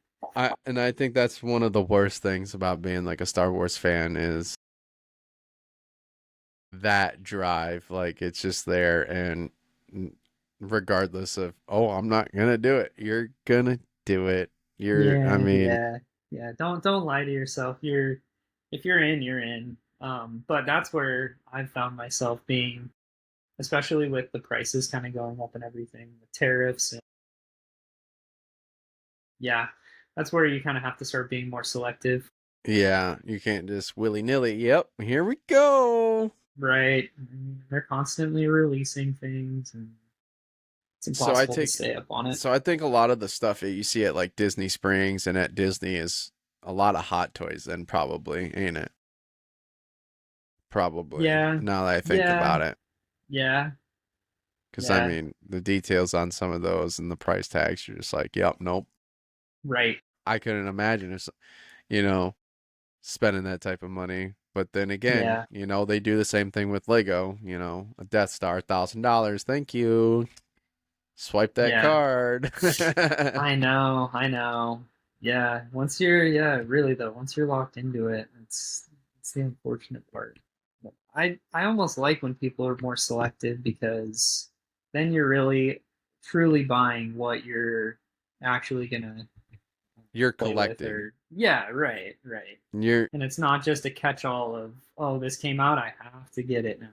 Which I've been in that stage before, and it is a lot more fun when you're actually buying what you want to buy, as opposed to just buying anything that comes out. I think you get a lot better appreciation for the figures when you're yeah, and selective. obviously sooner or later it'll either gain value and you just don't even know it because you don't care whether or Yeah, not it gains value. yeah, I mean, yeah. I can sit here and buy Lions cards all day, like doesn't phase me, you know. Right. Eh, Yeah, I it me and the nice thing about, I'll buy and trade those like with people I work with or, local shows.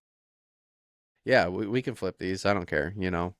right. We can trade these for nothing. Yeah, I bought them, whatever, because it's a local town, it's a local show, it's a state. I'll Right. just buy if I find halfway decent cards for a halfway decent price. I'll do it just to take to shows and either Yeah. hand out or trade, whatever. Yeah, that's sweet that you can do that. How Whereas, often are you, sorry, you go. whereas like when you start buying real specific stuff or, every, I wouldn't say real specific. Those are probably the real specific, but like when you just start buying like random stuff, like going to the, bargain bins and picking up that's just stuff.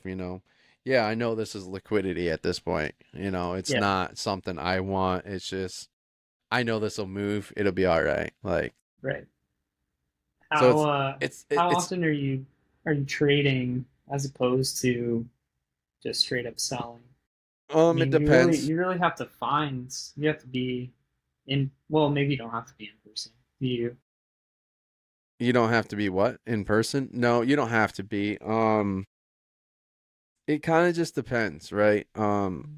Do they have a card that you're looking for? Do they have a card that you might be able to potentially move yourself that you don't necessarily want, but like said, the card market is liquidity. Like if it's a card that's moving now, I mean, if you got that card, you can get your hands on that card based on comp value for, hey, I'm gonna trade you this. Okay, well I got this. All right, I'll take that instead of, you know, um normally like Colex, which is where I buy and sell a majority of my cards.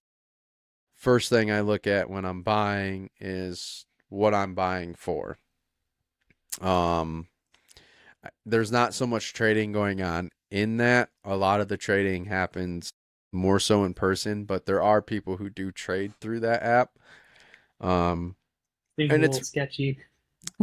it, it is a I'm little sure bit it can more. be. yeah, I mean, you really gotta hope to God and trust that, because A, you're paying for the shipping yourself. There's no money transactions. You have no tracking information. You better, this person better be really sharing the information with you, and you better be giving it right back to them. Yeah. Yeah. I have not done any trades on the application. A lot of it's just been in person. Obviously, I work with like 4 or 5 different card collectors, obviously.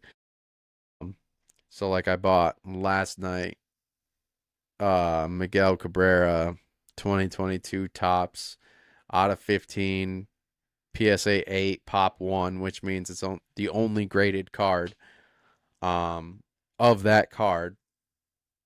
And yeah, I bought it strong, but I know I can either A, sell it at face value of what I bought it for. I could trade it for, I can trade one card for 20 cards. Yeah. Yeah. I There, guess there's that gives that, you the there's that. flexibility. Yeah, exactly. So it's like when you're buying those local cards, it's like, okay, I have some leeway. I mean, because a lot of, I won't say you won't find, but when you're in the same state that you're collecting, obviously, and that you're buying strong, um, the chance of moving those are pretty high, just because like you're less likely to find someone who isn't that fan of that team or that player in the same state that they're located. You know what I mean? Right. Right. Yeah. That's like you Yeah. say, Arizona Diamondbacks or, Arizona Cardinals. Like you go to Arizona Card Show, yeah, it's going to be easier to potentially, like I said, potentially move those players because it's a local thing. Hmm. Um, or if you're, a big fan of, let's just say, like an Aaron Judge or Shohei Ohtani, those are hot commodity cards, but they're always moving, they're always selling, they're always, you can Yeah. find them anywhere and everywhere. Somebody at a card show has one. It just might not be cheap. Hmm. Hmm. So, and it just that's where it comes, into play. So, Yeah. So with some of your grails, I guess if you want to call them, like what's your ultimate goal with those? Planning on keeping them forever, or there is selling one them card eventually, that I or will probably keep forever. yeah, only one, only one card that you think you can. So far, Yeah. just so far. It's just a Sammy Sosa rookie card. Yeah, that's okay. That's pretty sweet. Yeah, So graded and Sammy everything. Sosa back at 9. I was a Cubbies fan, but come to find Hmm. out, didn't know he played for the White Sox. Yeah. So I came across it and I was like, Sammy Sosa rookie card, but he's wearing a Sox uniform. I said, I don't remember him playing for the Sox. Granted, he Yeah. started in '94 and I was born in '96, but Yeah. um, yeah, he was drafted by the Rangers and then went to the Sox and played 3 years there and then went to the Cubs and finished out Interesting. his career there. So I was like, wow, the things you can find out with just in seeing a card. Yeah. I mean, really. Um, hmm. So that's the only. And do you think you'll ever? Right Is now that it a is card because that you hang on to and you're like, well, I'll give this to my kids and maybe they can sell it, or is maybe, or, if somebody is, like I said, if somebody is willing to pay, if, like, I have a buddy who's a Sammy Sosa fan too. So it's like, if he's like, yo, dude, I want it. I'll probably go find another one hmm. regardless, just Yeah. so I have it back in my collection. Just ain't gonna be that one. Um, Hopefully it's a higher grade, so then I Hmm. can Yeah, one you're up trading it. up. Yeah. Right. Yeah. So, I mean, there will be some, but right now I've obviously been buying a lot of singles in bargain bins. but I've also been on auction sites, not eBay. Golly, can't do that. Why not But eBay? Is it just sketchy or what is? no, I mean, everyone's trying to make a bang, right? Everyone's trying to make their Yeah, money, and there's other sources to find these cards. And you just got to know where to go and look, and you know, there's multiple so auction sites. yeah, It's not just eBay. it's just do your research and go find them. You know, like a lot of people rely on eBay. eBay is a great place. Don't get me wrong. Great for comping out your cards and so on and so forth because Yeah, there so is I a was just lot of gonna talk about movement. that. Yeah, yeah, sold listings and everything. But there's other ways. I mean, you got golden auctions, you got heritage auctions, you got, Yep. there and they've been doing this forever. eBay is just this thing that came abroad because of the internet.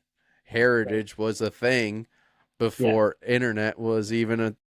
intact, Yeah. Auction house. Yep. Yeah. So it's like some of these, if you don't know where to go look, you know, you might be able to get these slabbed cards, these graded cards at a lower value. And then if you're chasing the right ones, or even if it's something that you just want to have and potentially take to a show and say, want any of these? Are you looking for anything of this? Or get a table and a booth and display them all and see what sells, Like, Yeah. Just for the hell of it. so it's like, and and I've definitely obviously been paying under comp. That's 100% sure. Um, but I mean, I like last night I bought seven seven graded cards. So yeah, I mean, and I'd much rather do that at this point in time instead of sending cards off to get graded, just because of the time frame on where seasons are at right now. Because you got baseball season about to ramp up, and you got all these prospects currently moving, um, and potentially making their debuts. But I don't have time to get those graded anymore, so I might be buying prospects right now to hurry up and try and move those. Right. Um, Man, you and have a whole then, side hustle here, kind oh yeah, I of. mean, it, and it's the logic. I mean, you just start to learn and pick up on things. I mean, you watch enough videos, you connect with enough people, like you go to enough card shows, you kind of start to pick up on the just and then I mean, you got to think, all right, well, NBA Finals is starting to, put the playoffs are going to start happening here in April or late March, Yeah. April, and okay, well, in NBA, like the MVP, So who do you think that's going to be? Where are they at in the rankings? Do you buy that card right now and then potentially auction it off when they make the playoffs, or do you wait until they hit the week of, finals week and then you just sell that card right outright? I mean, I've seen multiple different strategies, um, and some people have hit off very well doing it, and I kind of Yeah. actually really like it. But Yeah. Sure, it's I fun. haven't I haven't hit that It's almost grail like to where it's I've almost like gone playing the stock crazy. market. It is 100%. And I mean, I think it's maybe worse than the stock market. Like The more volatile, you're saying, or just dealing with people? No, I think this you have more stocks. That's where I say I think it's more Okay. Okay. more than the Yeah. stock market because I mean, you could be playing with in 2021 your main rookies were, these guys, but hey, well, 5 of them now aren't even anything. So they're just those cards that don't mean anything anymore, but hey, 3 of them are still up here on the rise, continuing to rise, the best, it that's where it gets crazy. And some people like they'll hunt prospects. Like they'll just be on that prospect list, buying and selling until they get those few cards, and as soon as they hit the big leagues, that card's gone. Or, you know, they lose themselves because they bought all in on this guy, Yeah. and now he ain't gonna do anything, and now you're gonna have to take the loss. Yep. You're just holding the bag. Yeah, Man. and 100%. And that's why I say I think it's worse than the stock market. Whereas, especially when it comes to like prospecting, because they have no history record, right? Like No. stocks, you can see, woo, woo, woo, you Right. know, Yeah. You can see the history and the you can see potential their trajectory, I history, you guess. can Yeah. see their values of, what their, revenues were, whatever, Right. Yeah. when you're relying on an 18-year-old to make or break your card, pretty difficult, you know what I mean? You're like, man, I hate this guy. Why did he do this? Uh, Yeah, like I got one, two, three, four, five prospect cards that just came in the hmm mail, all for Yeah. like my team. But one of them is already like he was a hot hand last year. We thought he was going to make the league this year. Nope, got sent back down to the minors. But I mean, he he's 20, It's the risk you take, right?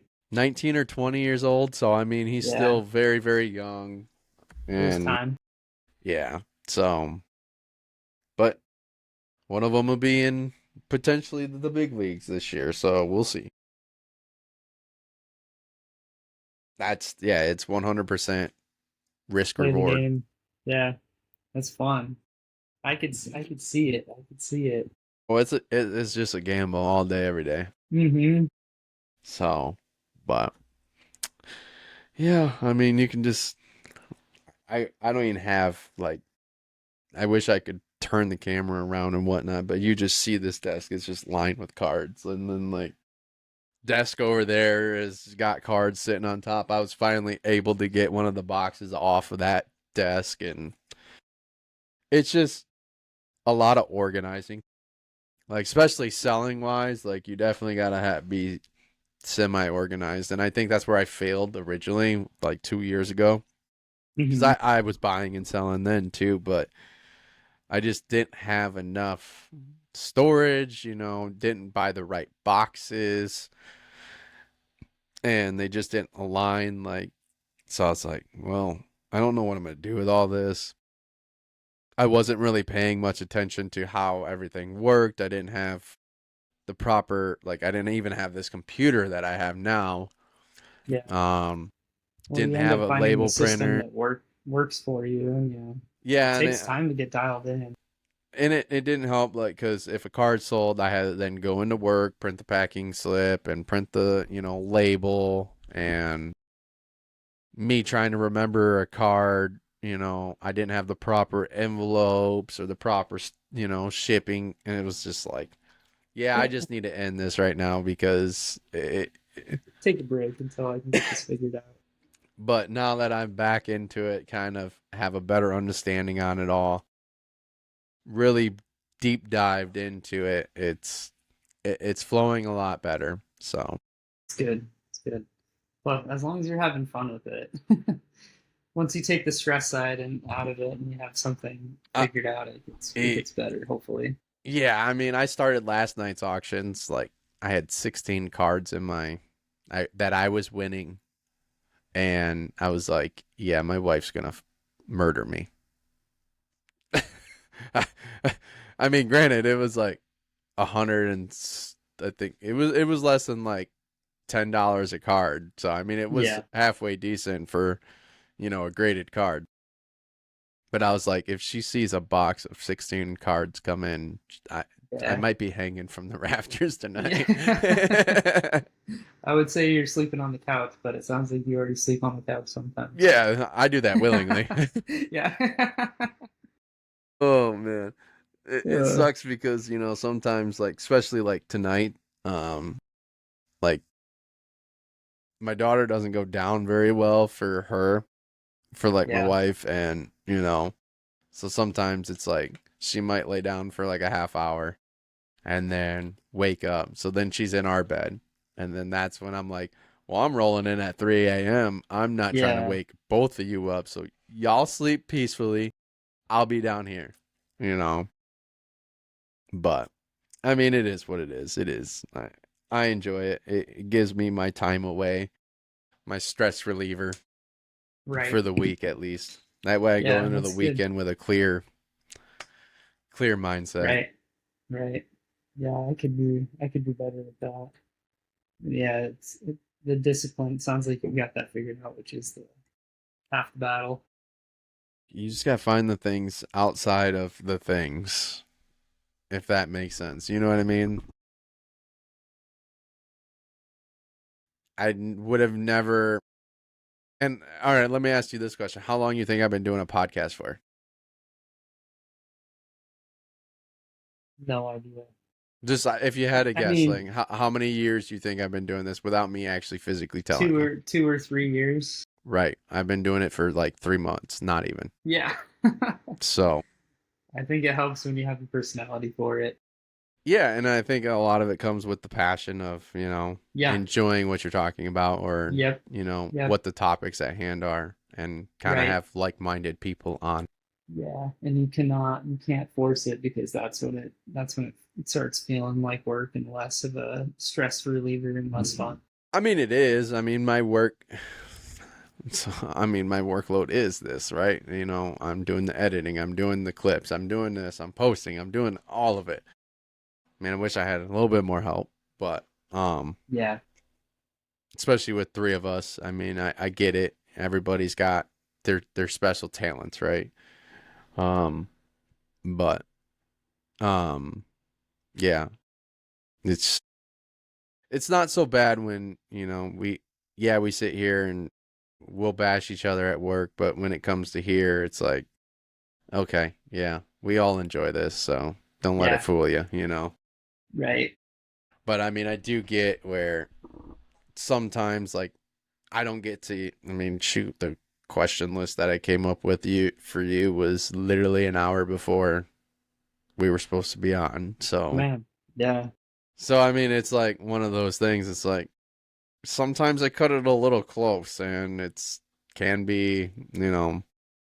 but it's like, yeah, As no, it long as is it a works out in job the end. because the more that you start getting people on, and that's where we're trying to go is, I mean, because normally we're talking about drops or final prices at auctions, which will blow your mind 100%. Yeah. Yeah. But when you're doing that week after week after week, You're it kind craving of some gets variety, right? repetitive, and it's like, well, let's try and talk to some additional guests. I mean, we had one guest. Oh, Clint's uncle was a guest because he's got like a $80,000 comic collection. So if you want to see some wild comics, check out our episode 4 on YouTube. Started watching that because he was talking about I think some of the books that I've owned and sold and He's yeah, got his the Black Panther with Stan Lee's blood. yeah. Yeah, the upside down cross in a convention. What? I don't know about that one. You never heard about the Black Panther comic that was infused with, like, the ink was infused with Stan Lee's blood? No. Oh How have I yeah. not heard about that? Yeah, it was a big controversy when they had found out about it because Stan Lee didn't give them the approval to use his blood. How did they even get his blood? How is that a thing?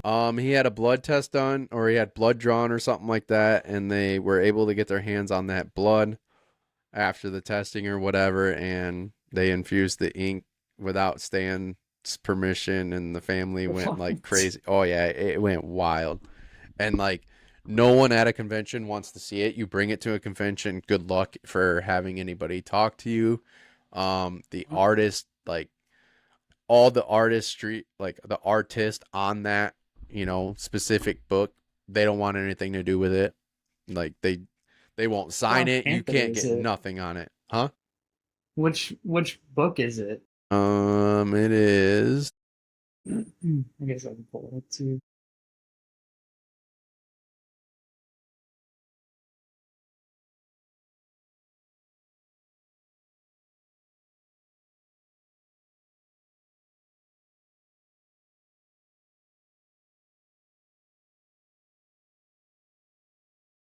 It is. Come on, baby. Work with me.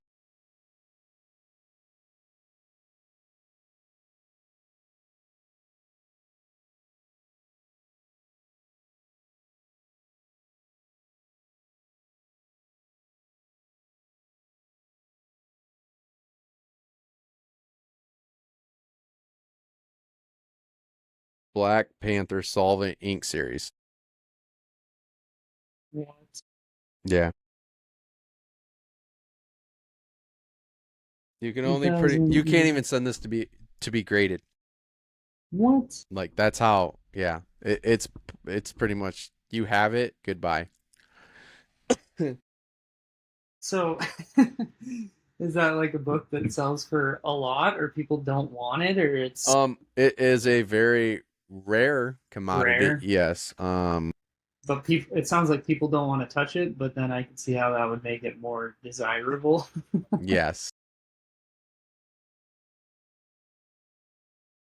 Let's see if I can. I was just looking on Google about it, but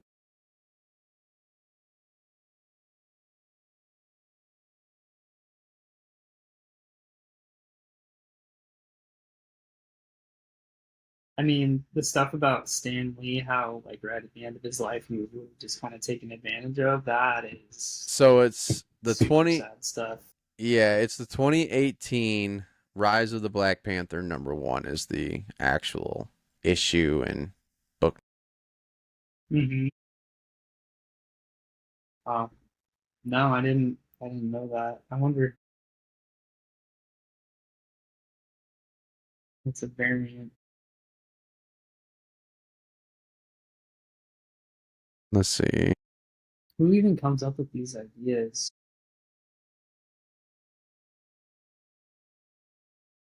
I don't know. People can go crazy over some crazy stuff though. Yeah. But I think on average right now it's at like 2500 raw. Wow. Yeah, Jeez. if I'm not mistaken. Yeah. I And mean, does he collect a lot of older stuff, or is most of his collection? yeah, he's on what is it? Silver and Yeah, gold? Silver Age, silver and gold, yeah. Yeah. I mean, he used to do like some stuff with current and modern, and now he's more into that time frame. And like he's got the Superman Muhammad Ali Hmm. autographed by the artist. I believe that one's graded, and that one's like Yeah, that value's like 10K itself. right.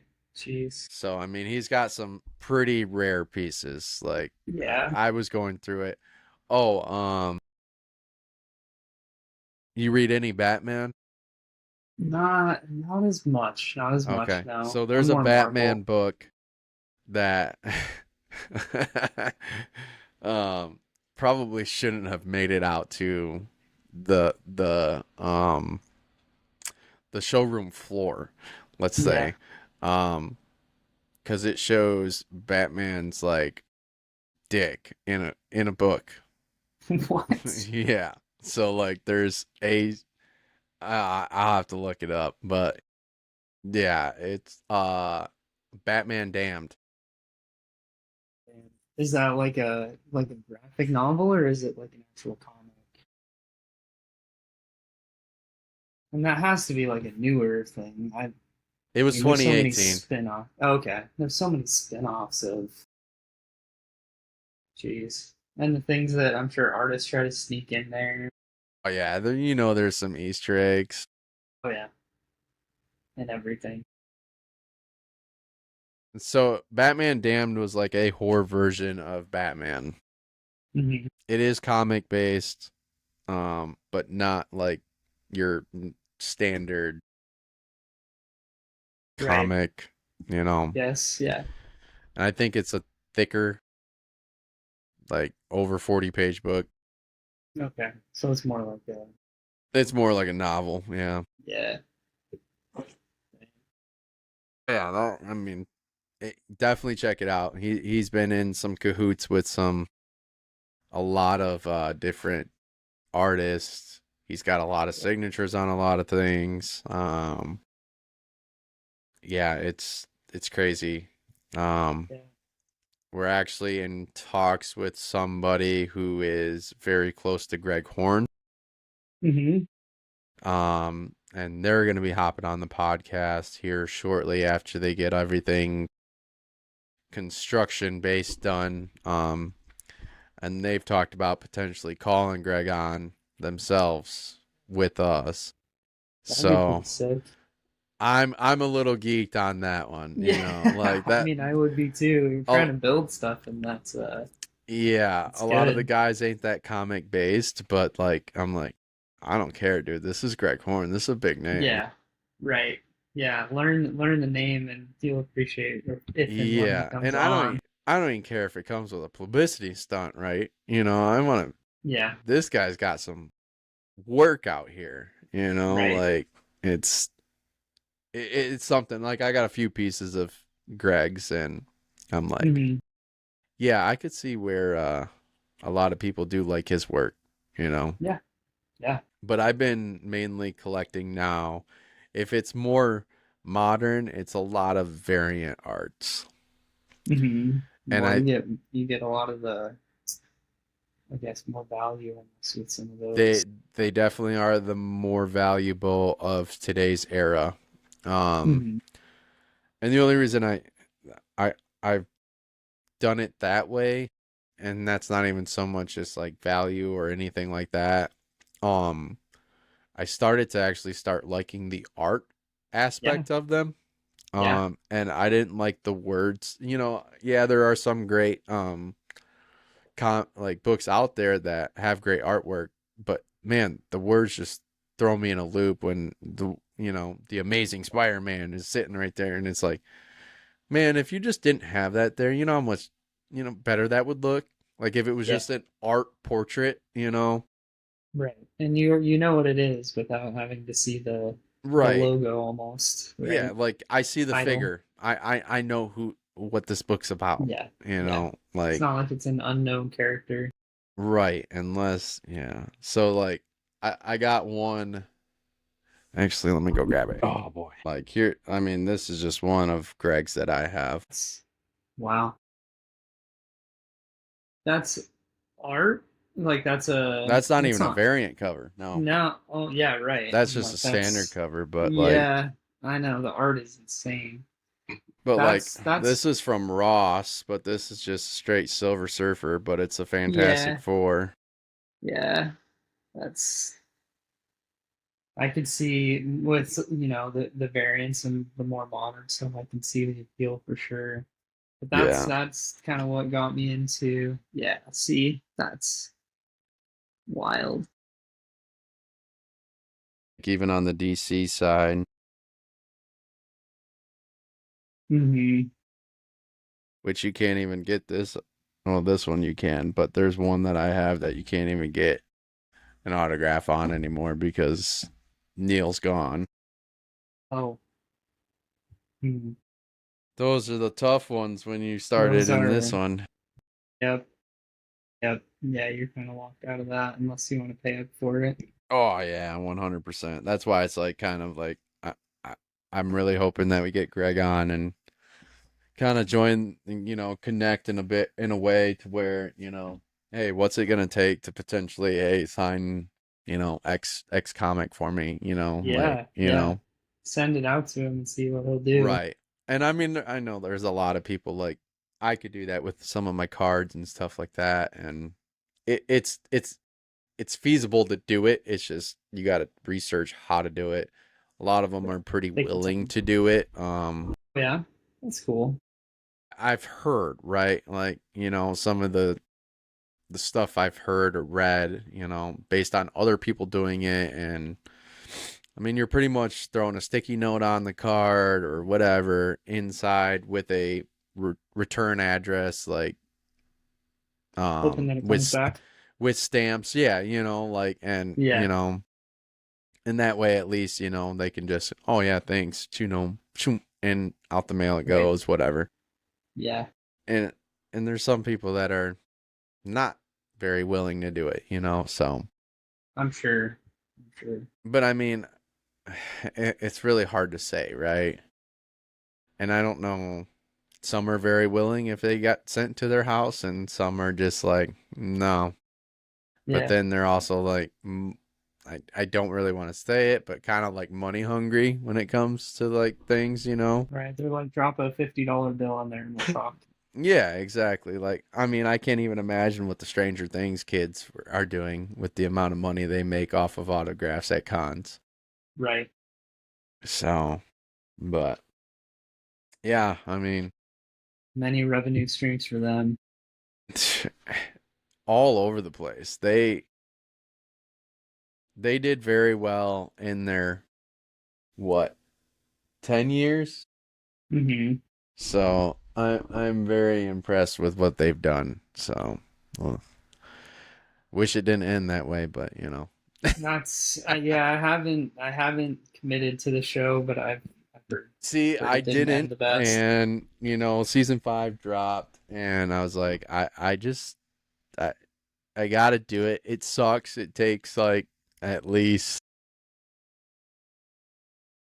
4 or 5 episodes in season 1 before it actually starts But yeah, yeah. clicking and getting there. And yeah, a it definitely, like, my wife's not into slow starting shows. She's like, Hmm. is this thing ever gonna pick up? Like, I'm like, I don't know. Like, I don't know what the outcome is. Yeah. We started it once. We only got to like episode 3, Yeah. and that was when they were on like season 2, I think. And then we never did it. And season 5 dropped, and I'm like, all right, let's try Yeah. and do this. And then Now we have to. yeah, it sucked Did because I couldn't talk about anything with the guys, and they've all seen it, and I'm the one you're the one completely out? blindsided, can't do anything with it. Did you guys watch Severance? No, I haven't, at least. Yeah. Okay. That's another one that we were like, at what point does this actually pick up a little bit? Like I can appreciate building a story, but how much time do we have to invest in this before you even figure anything out? Right. That's where now I feel like shows today are all over the place. Yeah, yeah.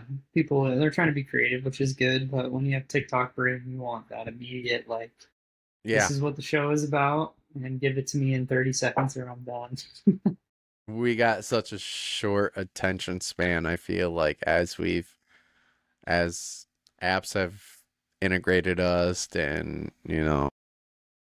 Yeah, we're conditioned. Yep, that's what they want us to do. So, well, hey, I appreciate you joining us, Austin. Yeah, It was a nice talking blast. It was a for good sure. 2 hours here tonight. Heck yeah.